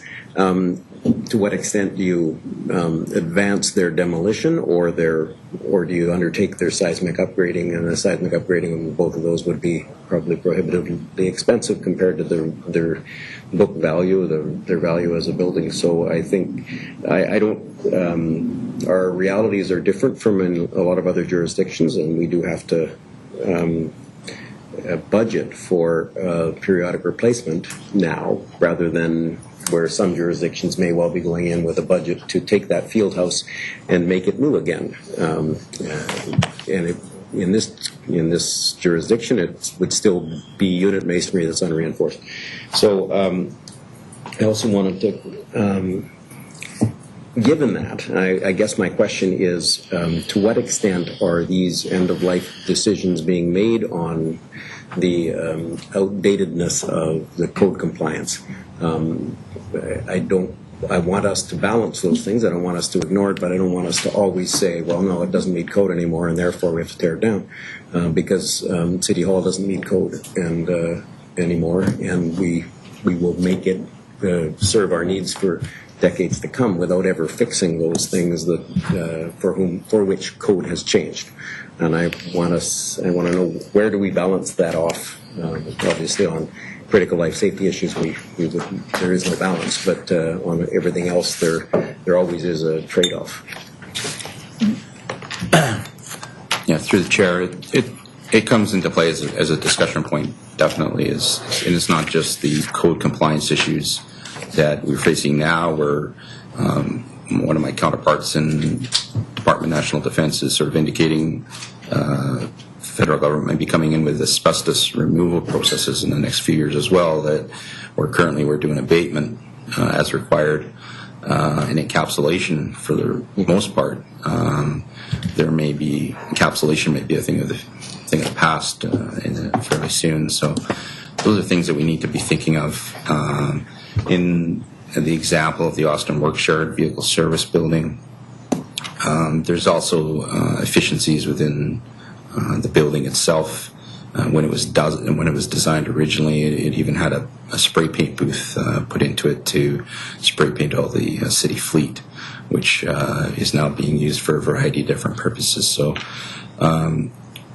it does come into play as far as a discussion point for code, but efficiencies within the building as it relates to an Austin Workshard building come into play as well. But what we are primarily saying here is these are the 10 buildings that we need to look at and bring information to you, flag to you now that there are some concerns about them, and we're not wanting to invest funding into them at this particular point until we bring that information back to you. And at that point, we can make some decisions from there.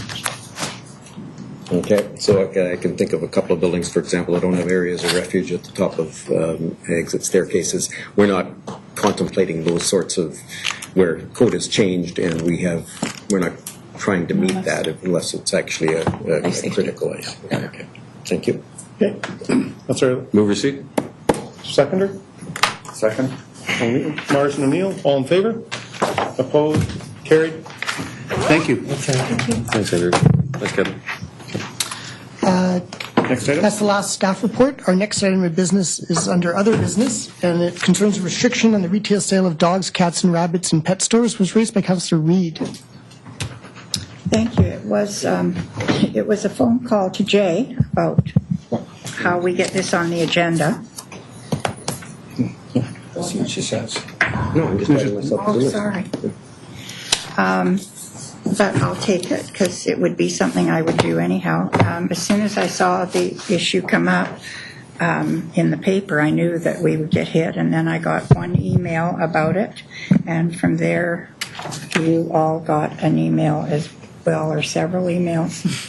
I have not spoken, so I will make that very clear to anyone in the industry, and as Mayor Stewart knows, I know quite a few of them. I have not spoken to them. The emails that have been coming are coming because of all the news reports that these people are getting. This has come through us so many times, and I am not going to go into all the stuff that I usually do. We have been lucky because since we changed our the ways that we look after animals or try to look after animals in our city by relieving the SPCA of looking after them and taking over our own shelter, which I think all of us have the right to be proud of. We've done an exceptional job, and we have exceptional staff. And I have to say today that we have, this gets me so upset, we have our own staff asking for this. I got one.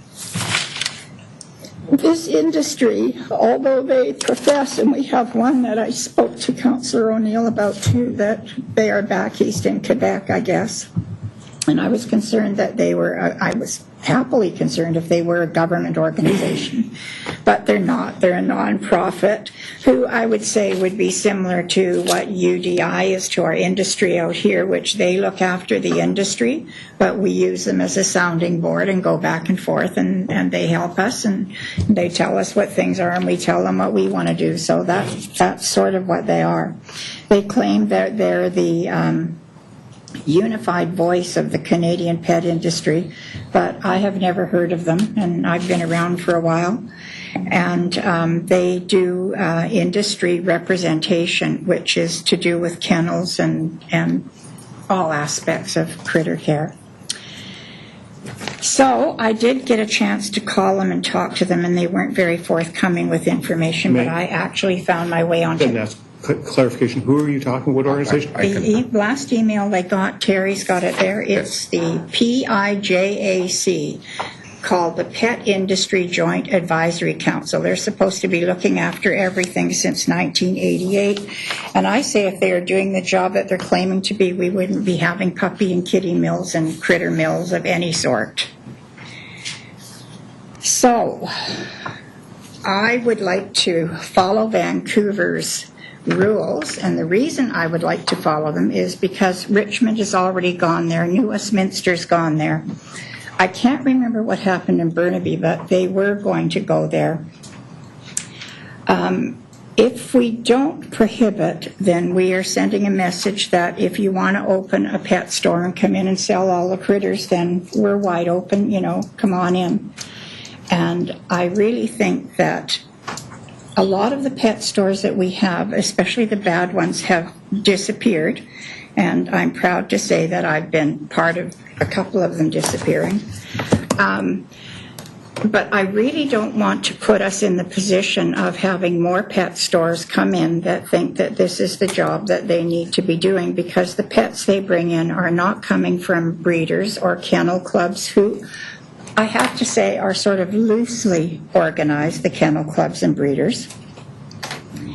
But the puppy mills, they sell to the pet stores, and the pet stores, I won't go into the cruelty, but the pet stores are their outlet for getting all these pups out, and they're coming in fish bowls from Asia, little puppies, and they're coming across the borders, and they'll come anywhere they can and get into any legitimate place that they can to try and sell. And I know there's other members of council that are aware of some of this, so I will leave it. So if it's legally something that we should do, you can ask yourselves. If it's morally something we should do, I believe it is. And other cities have done it, and we should be too. We have people here in our city, in Coquitlam, and our staff has no way of shutting them down because they have to catch them first, and that's difficulty. And I see Andrea back there. They have to know about them. And the pieces of human garbage who run these things in their garages or basements or sheds, they should have to put up with what they're handing out to the animals. So I'm going to ask you to put a restriction on the retail sale of animals. It doesn't have to be dogs, cats, and bunnies. It can be hamsters and other critters if you want. Anything that brings us into this century. We're through with this. We're just through with it. That's it. Okay, thank you, May. Mayor Stewart. Thank you, May. We have, our household has 2 wonderful rescued dogs. We've always had animals, almost always from the shelter, and including rabbits. And I agree entirely with the premise behind this. Our challenge always has been, do we have the legal authority to do that? In the same way that the questions came up during the shark fin soup thing was, do we have the legal authority to ban the sale of products in our community?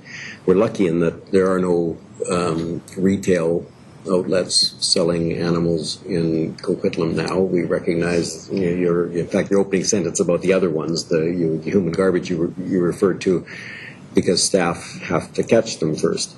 And so, if we had a prohibition on the sale of animals, it's really hard to catch them as well. So I have I've never had an issue with the idea of prohibiting something like that.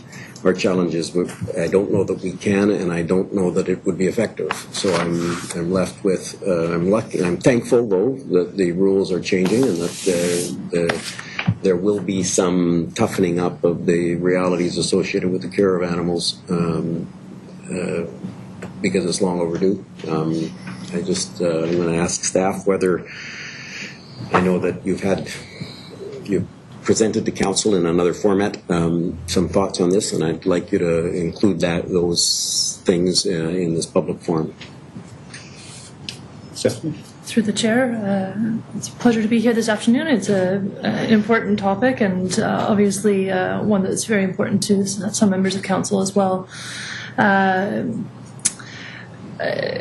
Picking up from one of the last things that Mayor Stewart mentioned, changes in the legislative landscape, and I think that's probably a reference to the recent amendments to the province's Prevention of Cruelty to Animals Act, because animal welfare is generally a subject matter that falls to the provincial jurisdiction rather than federal or municipal level of government.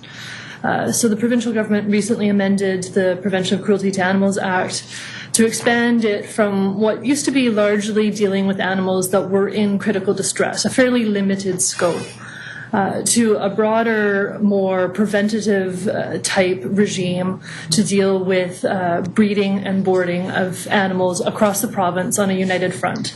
And I think that was a step to address blips between different regions about how animal welfare issues were addressed, and the sort of regulatory vacuum where not everyone had the ability to deal with the issues they were facing.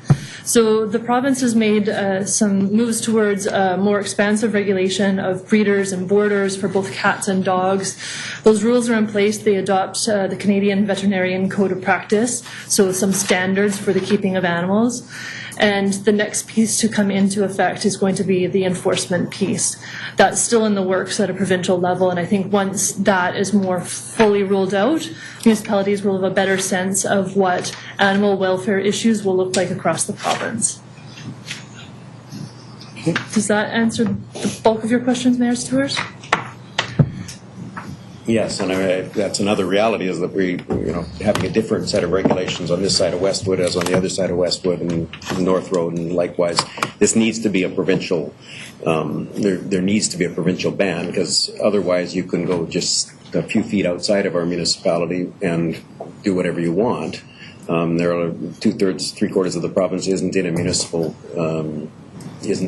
boundaries, so this can't be something municipalities have to deal with one by one. This ought to be something that the province steps in and makes clear.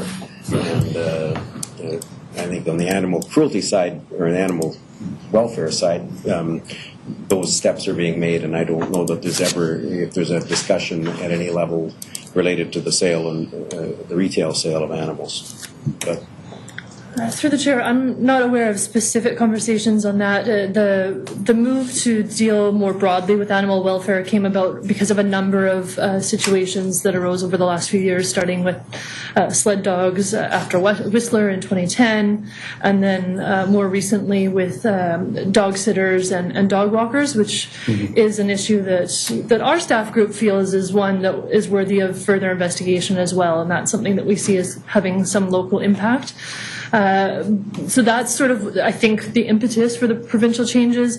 That said, it opened a much bigger dialogue with industry players on all sides of the table. So certainly organizations like PJAC, with the Mayor, Councillor Reid was referencing earlier, that is an organization that we're familiar with. We see them at the Urban Animal Summit, which is a national summit of organizations such as municipal shelters, provincial cruelty investigation teams, private sector industry, rescue organizations, all converge to discuss issues of common interest.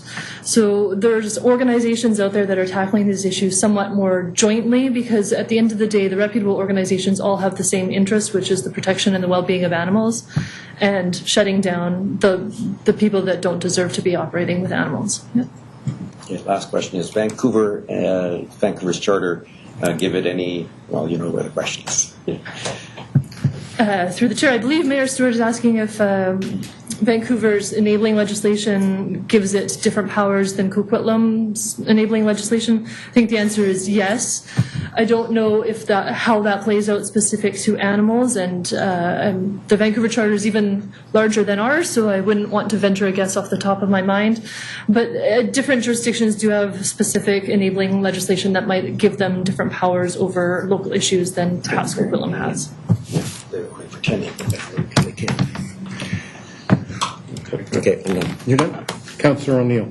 So on the specific powers the different municipalities have, it's been mentioned that Richmond recently passed a bylaw banning the retail sale of pets. And so we would have the same powers that Richmond has, but it's my understanding from something I've heard that there has to be specific circumstances in place for that power to be exercised. And those specific circumstances were in place in Richmond, and they went through various court proceedings to prove and to show that.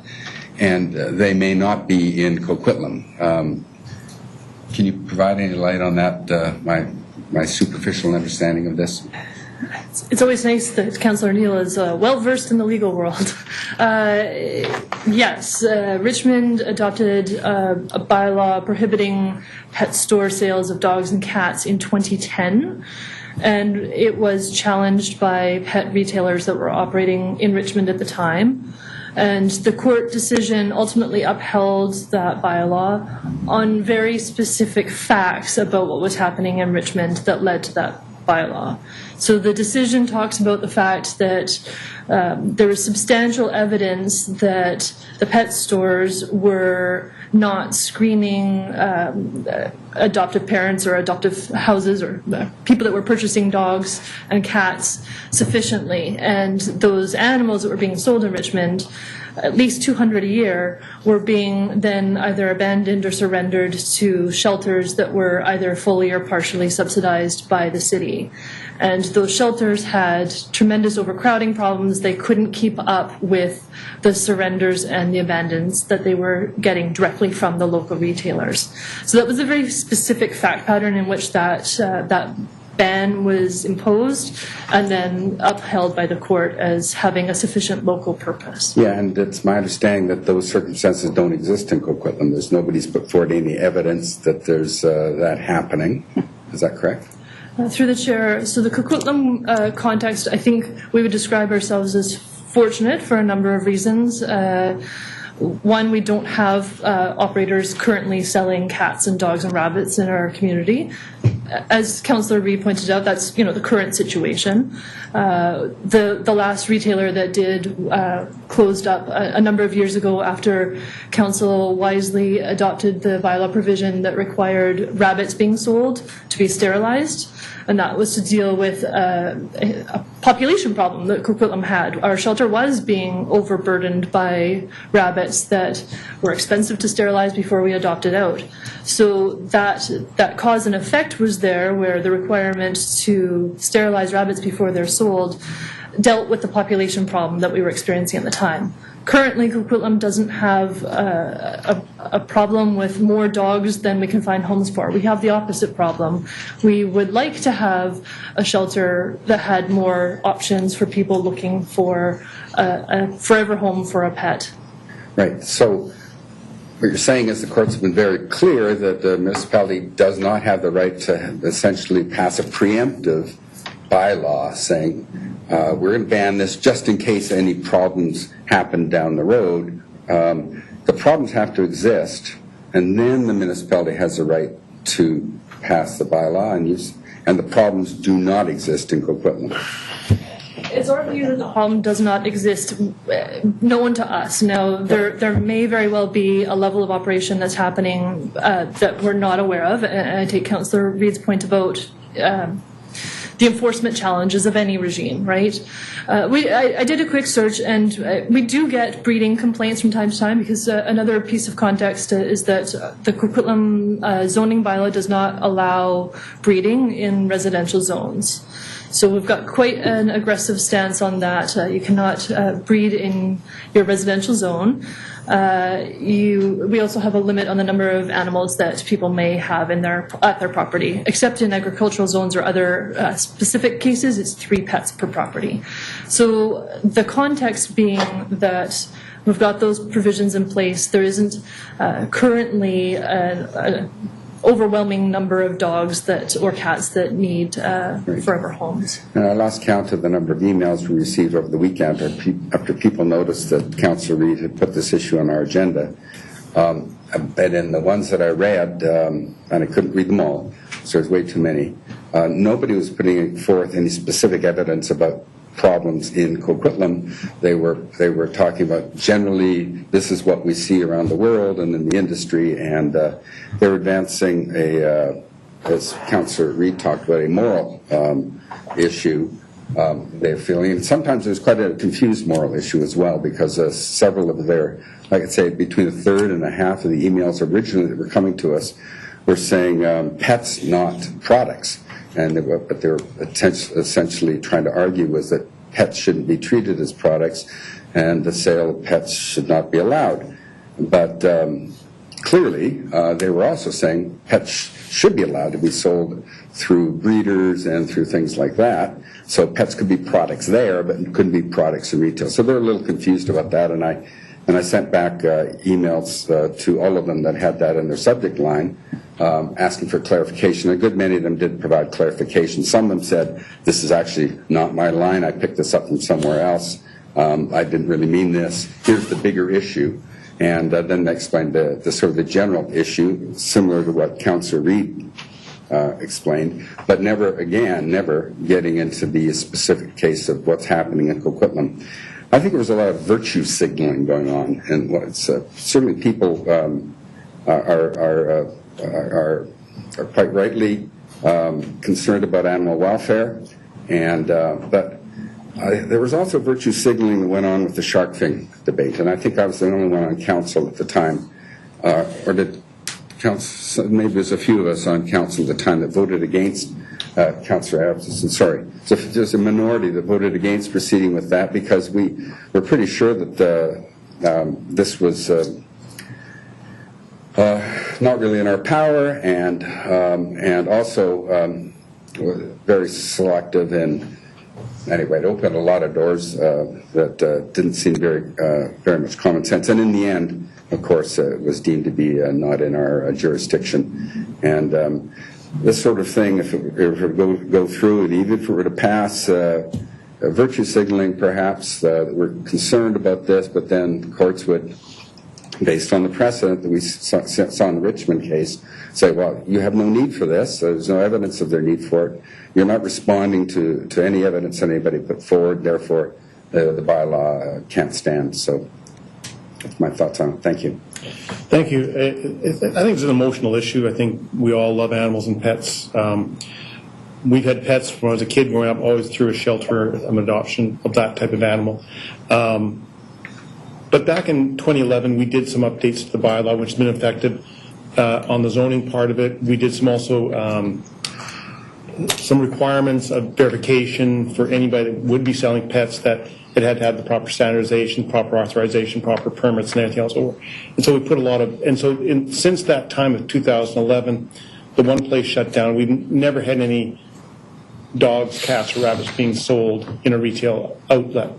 So I think what we did in 2011, because this was an issue back in 2011 that came up, was just as the rabbits was a little bit later. I think it's been effective in what we can do with our legislation. I think we have moved in a more progressive way. And I think, I'll put it to you, I think that legislation put in 2011 is something that other municipalities are looking to ask advice on and emulate. Would that be correct? Through the chair, Coquitlam's animal care and control bylaw, which was adopted in 2011, is still considered a leading bylaw. Our staff are asked about it multiple times a year, particularly our process for dealing with aggressive or dangerous dogs when there are those unfortunate incidents that happen every year with some degree of a dog bite or attack.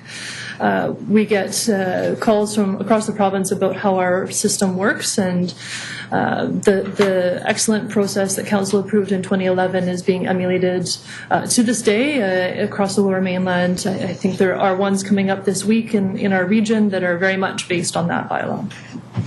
And I think the idea about these unscrupulous people that are breeding, hard to catch them, even if we ban it, they're still going to operate and they're hard to catch. And I would say to the publics out there, if they see that happening, to report it either through our shelter or somebody else about it. But whether you were to ban it or not, you're still going to have those things in operation. So I think the situation we have today with the bylaw we did in 2011 is a leading edge, and I think that's suffice to what we need to do today, from my point of view. Thank you. Any other comments? Councillor Wilson? So, if I understand this correctly, we as a council, and for that matter all the people that sent us emails encouraging us to ban the sale, would be better off encouraging the province to make this part of the provincial legislation. Is that fair to say? Through the chair, that's certainly a venue that has a more obvious ability to deal with the situation, more obvious jurisdiction to deal with it, and because of the legislation that's already in place and the mandate that they are expanding through the Prevention of Cruelty to Animals Act, that is a good venue for people that would like to see retail sales of animals stopped. And so would this be something that we would put forward to UBCM, asking for endorsement there, or just a letter to the province? I totally understand where Councillor Reid's coming from, and I agree with everything in the letters. And we can move to ban it in our city and most likely lose a challenge, or we could try to go through a different channel and try to encourage the province to incorporate it. So I don't know what you feel. Oh, I've had my piece. just from the Chris, I think that's an excellent idea. I think it's the one avenue that we could advocate on the province, because you're going to get that on a province-wide basis, not ad hoc. So I think UBCM, even the LMLGA, and a direct letter to the province can do all three, but I had Mayor Stewart on this point. I move the mayor, in consultation with staff and with Councillor Reid, draft a letter to the province asking for either change at the provincial level or power at the local level. Okay, would you need a second? Would it also be beneficial, though, to try to run it through LMLGA and UBCM? Well, This is the deadline for that. Well, I'm not saying it would happen right away, but it isn't. If I may? Go ahead. It is and it isn't. Where the issue comes in is not so much in the hinterlands of our province, but in the cities. Because this is where the apartments are, and this is where the little critters that the puppy and kitty mills have. So this is where they distribute, because it's easier for them. In the hinterlands of the province, you'll go up there and you'll find all kinds of things that probably don't meet my moral code of looking after animals, but it does, because they run free, so it's different. It's just the lower mainland that's the bad part.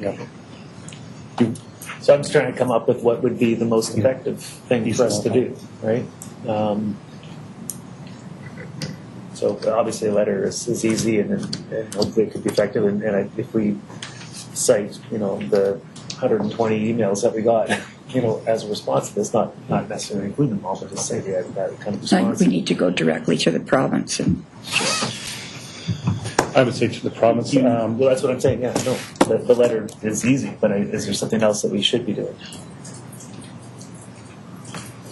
Well, I think Councillor Marsden, then, or actually Councillor O'Neill, then Councillor Marsden. Councillor O'Neill? So just on the letter, rather than be specific about how you can sell something, because really,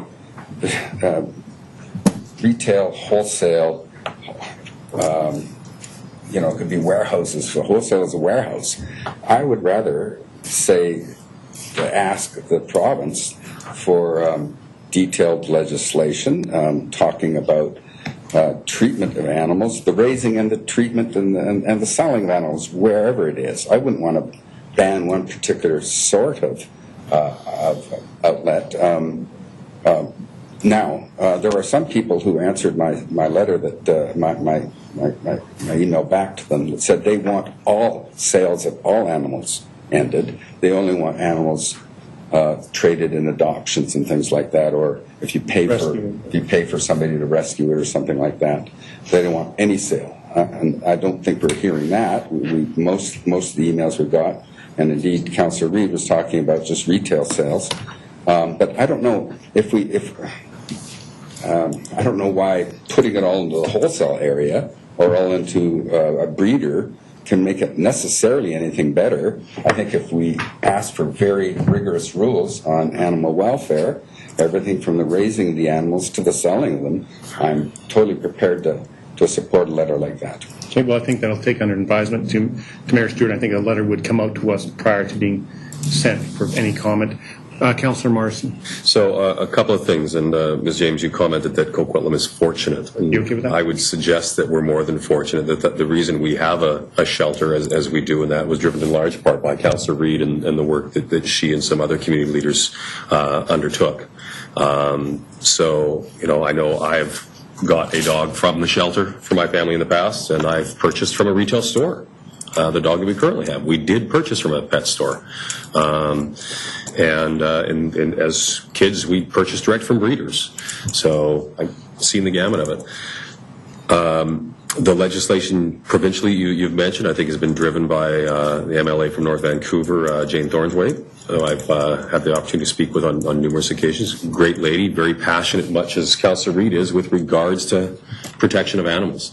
So I think the question we would have for the province would be to clarify this legislation that's coming forward where it is. So my request, I'd certainly support a letter to the province asking them to clarify how their legislation will address our concerns, and I think if we can work on that, that's very important. And then in conjunction with that response, are they confident the legislation they put in place will address the puppy mill component in there, and do they feel there's merit adding where the animals can be sold? That would drive the next step for us as to whether or not we take it to UBCM and say there is a need to take a further step. I think a true clarification, understanding of what the legislation is in place, and will it address what we're trying to achieve here. I think that to an individual, it's safe to say that none of us want to see animals mistreated, whether that be by the breeders themselves, whether by the puppy mills, whether by the end user, the owner of the dog or cat or whatever it might be. It's just a matter of finding, a solution that's going to enable us to provide that protections that we all want to have them see. And I would tend to agree with the mayor's first comments. I think this is best served at the provincial level, because the geography of the Metro Vancouver area, 21 different municipalities, 21 different sets of rules, would be very difficult from a business perspective to say, how do I operate in different cities? We need the rules as closely aligned as we possibly can. So we'll support any motion to send a letter and get clarification of where the province really sits with this. Okay. That was moved by Mayor Stewart. Councillor Wilson, do you want to second the letter? Oh, there's no motions, it's just direction. It's just direction. Well, Richard moved them. I did, but it's okay. a context where we don't make motions. Just direction? Okay, that's fine. Fine. Okay. Just one. So maybe I could just say what we're going to capture in the minutes. Yep. There is general agreement. Well, I have a motion on, and I want to vote on my motion. The letter's fine, but at the rate the provincial government moves, we could lose 1,000 more pets before they give an answer. So. Okay. Motions. What was your motion? Well, there's no second. There's a motion tonight. Yeah, to move for a restriction on the retail sale. Tonight. Well, no, it wouldn't be tonight. Well, wherever it goes. So I guess we'll have to have a motion on whether we move it or we don't, or whatever. Jay, I'll leave that up to you. Well, we can have a committee action item, and it would go forward with the minutes the following week. But I do not have a seconder for that. I have you recorded as a restriction on the retail sale of animals in the city of Coquitlam. Sorry, I don't actually know exactly the wording of what you just said. Point of order. Yeah. You can't do motions for bylaw creation at committee level, correct? The motion would go forward as a council action item to the following meeting with the minutes of this committee. Can I hear the full motion? The motion that Councillor Reid read out earlier was put a restriction on the retail sale of animals in the city of Coquitlam. Sorry. It was not seconded at the time. Rather than animals. So can I hear the exact wording, the full exact wording of the motion, please? I had to move the restriction on the retail sale of, it said dogs, cats, and rabbits, but listening to staff and other people, I would put all animals. So you don't have a subject for that? Pet stores. Who's the subject? Who's doing that? You said to move. So is that? I believe that Councillor Neal's asking whether it would be the city or the province that you're asking to. I'm asking for the city. I'd be very delighted if council goes along and moves to the province, but I would like to put this on right now. Morally, I want to put it on. So it may not be politically expedient or legally expedient, but morally it is. Well, and do we bring moral arguments to council now? Open up all of our moral issues, all of our personal moral issues to council? No, I wouldn't have time for mine even on the table. Well, you wouldn't have time for mine either. You're wasting a lot of time with this right now. Consider this a waste of time? Well, if you're saying it's just a moral thing and you don't care about the legal consequences. I didn't say that. You said regardless of what is legal, it's the right thing, it's the moral thing to do. Well, we all have a lot of moral issues, and we don't bring them all to council. Point of order.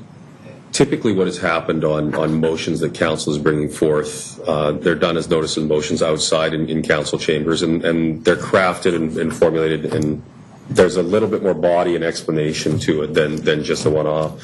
So if I might, perhaps in the interest of expediency, that perhaps this could be crafted, and I'd be happy to work with you on to see how this might be crafted to be brought forward at a later meeting as a notice of motion in council chambers, and then move forward that way. Because I mean, there appears to be some consensus around sending a letter. It's a matter of I'd be challenged to support the motion as it's worded right now because there's not a lot to it. So I think there needs to be a little bit more substance and body put to something to truly gain the support and have any teeth. Okay. Councillor Wilson, you have a question? It's a motion on the floor. Yeah, well, it's about the motion.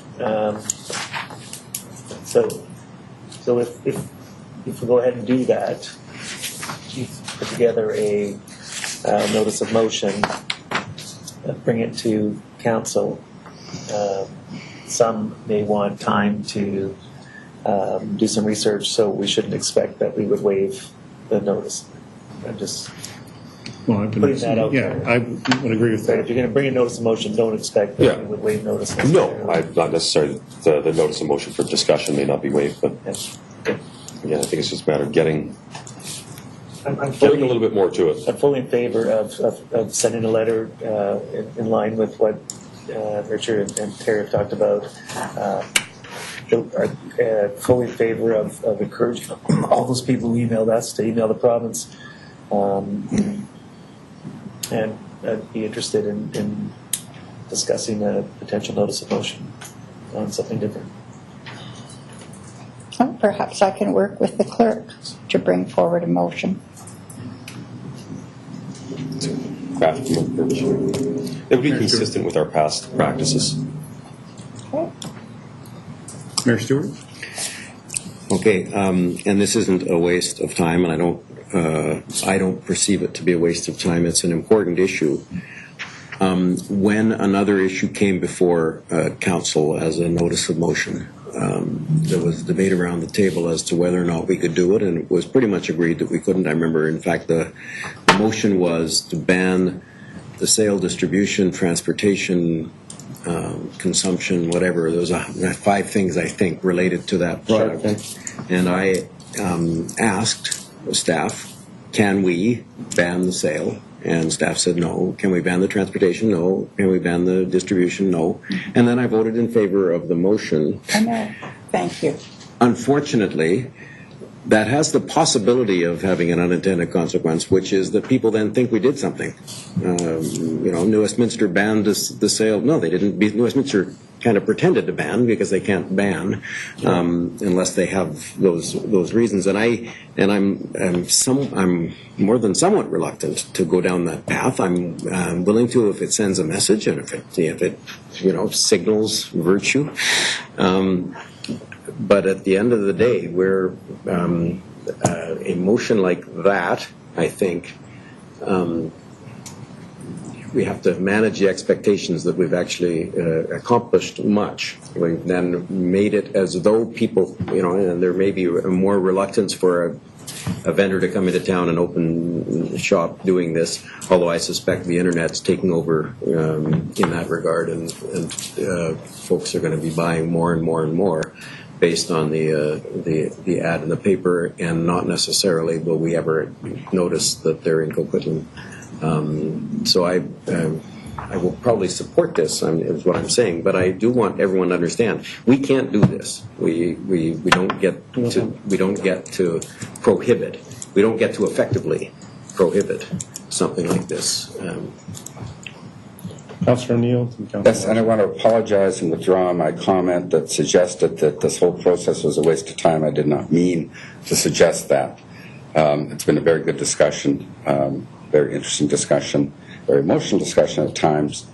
I just was wondering about the practicality of asking for a legal remedy when we at the city level, when we've heard pretty clearly that would be like the shark fin bound to fail. That part of it I question, but the overall discussion, not a waste of time at all. and a good discussion, and obviously everybody has strong feelings on it. So I apologize if I offended somebody by making that comment, and I do withdraw any sort of implication that I was saying the whole discussion was a waste of time. I won't say that. Councillor Marston? Just a question for Ms. James. We've got an undesirable business bylaw, I believe, or we've got some types of businesses that are deemed to be undesirable in the city, and so the licensing, the issuing of business licenses for them is either there are significant hurdles or we just don't do it. Is that correct? Through the chair, there were amendments to the zoning bylaw made about 10 years ago under a bylaw by that name that dealt with where certain businesses could or could not be located in the city. And there were also business license repercussions to that as well. On the business license fee side, there needs to be sort of a correlation between the impact on the municipality and the fee. So the one that comes to mind is the one remaining secondhand dealer that's in town. There's a more stringent regulatory process for that. They have to maintain daily logs and records that are subject to inspection by the RCMP and our staff, and there's a whole lot of staff time that goes into that process, so that's the reason that there's the higher fee. Okay. So I was wondering if there was an opportunity, if we could address our need by lumping into that category of undesirable businesses retailers that are selling animals.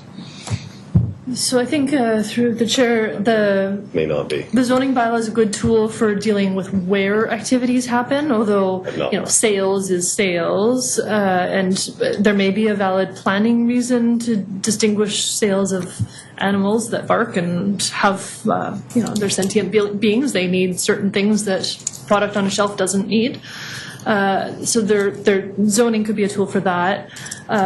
There could be business regulations that council would be interested in entertaining that, if a business were to set up the sale of animals in Coquitlam, what are the care requirements that we would like to see in place. Now, the animal control bylaw does have some basic welfare provisions in it, and those would apply to anybody that does set up, so I feel like we're fairly well set up in that regard. And we, of course, do monitor the one store that sells the small animals, the gerbils, the rats, the mice. We do monitor to make sure that they're compliant with the existing bylaw. Councillor Reid? Okay, well, I will ask for Jay's help here.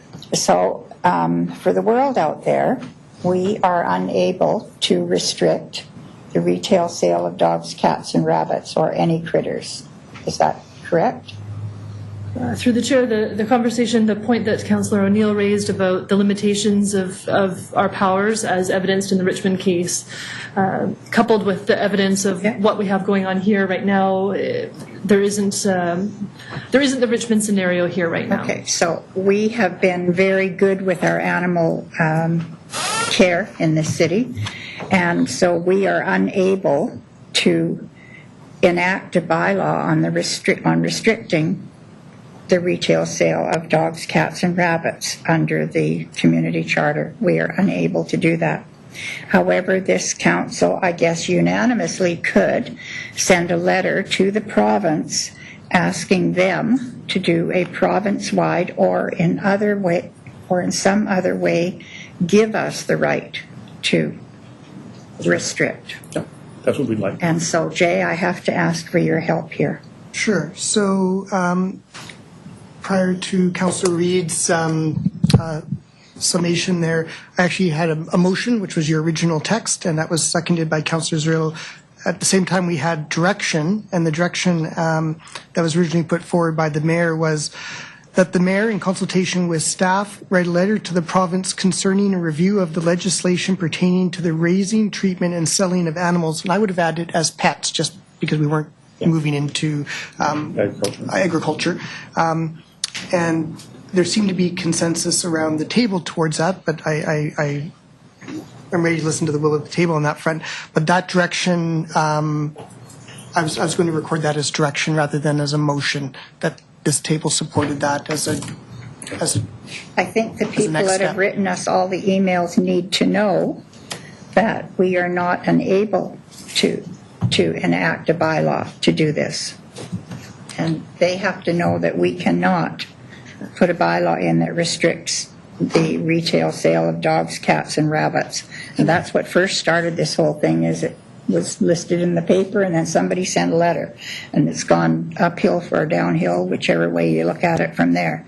So if I'm unable to do that, then what am I able to do? And one thing, as the mayor has put forth, that we are able to do is to write a letter asking the province to assist us in accomplishing this. Yep. Yeah. We are able to do that, and I think it's about the framework, the legislative framework in which we operate, and I think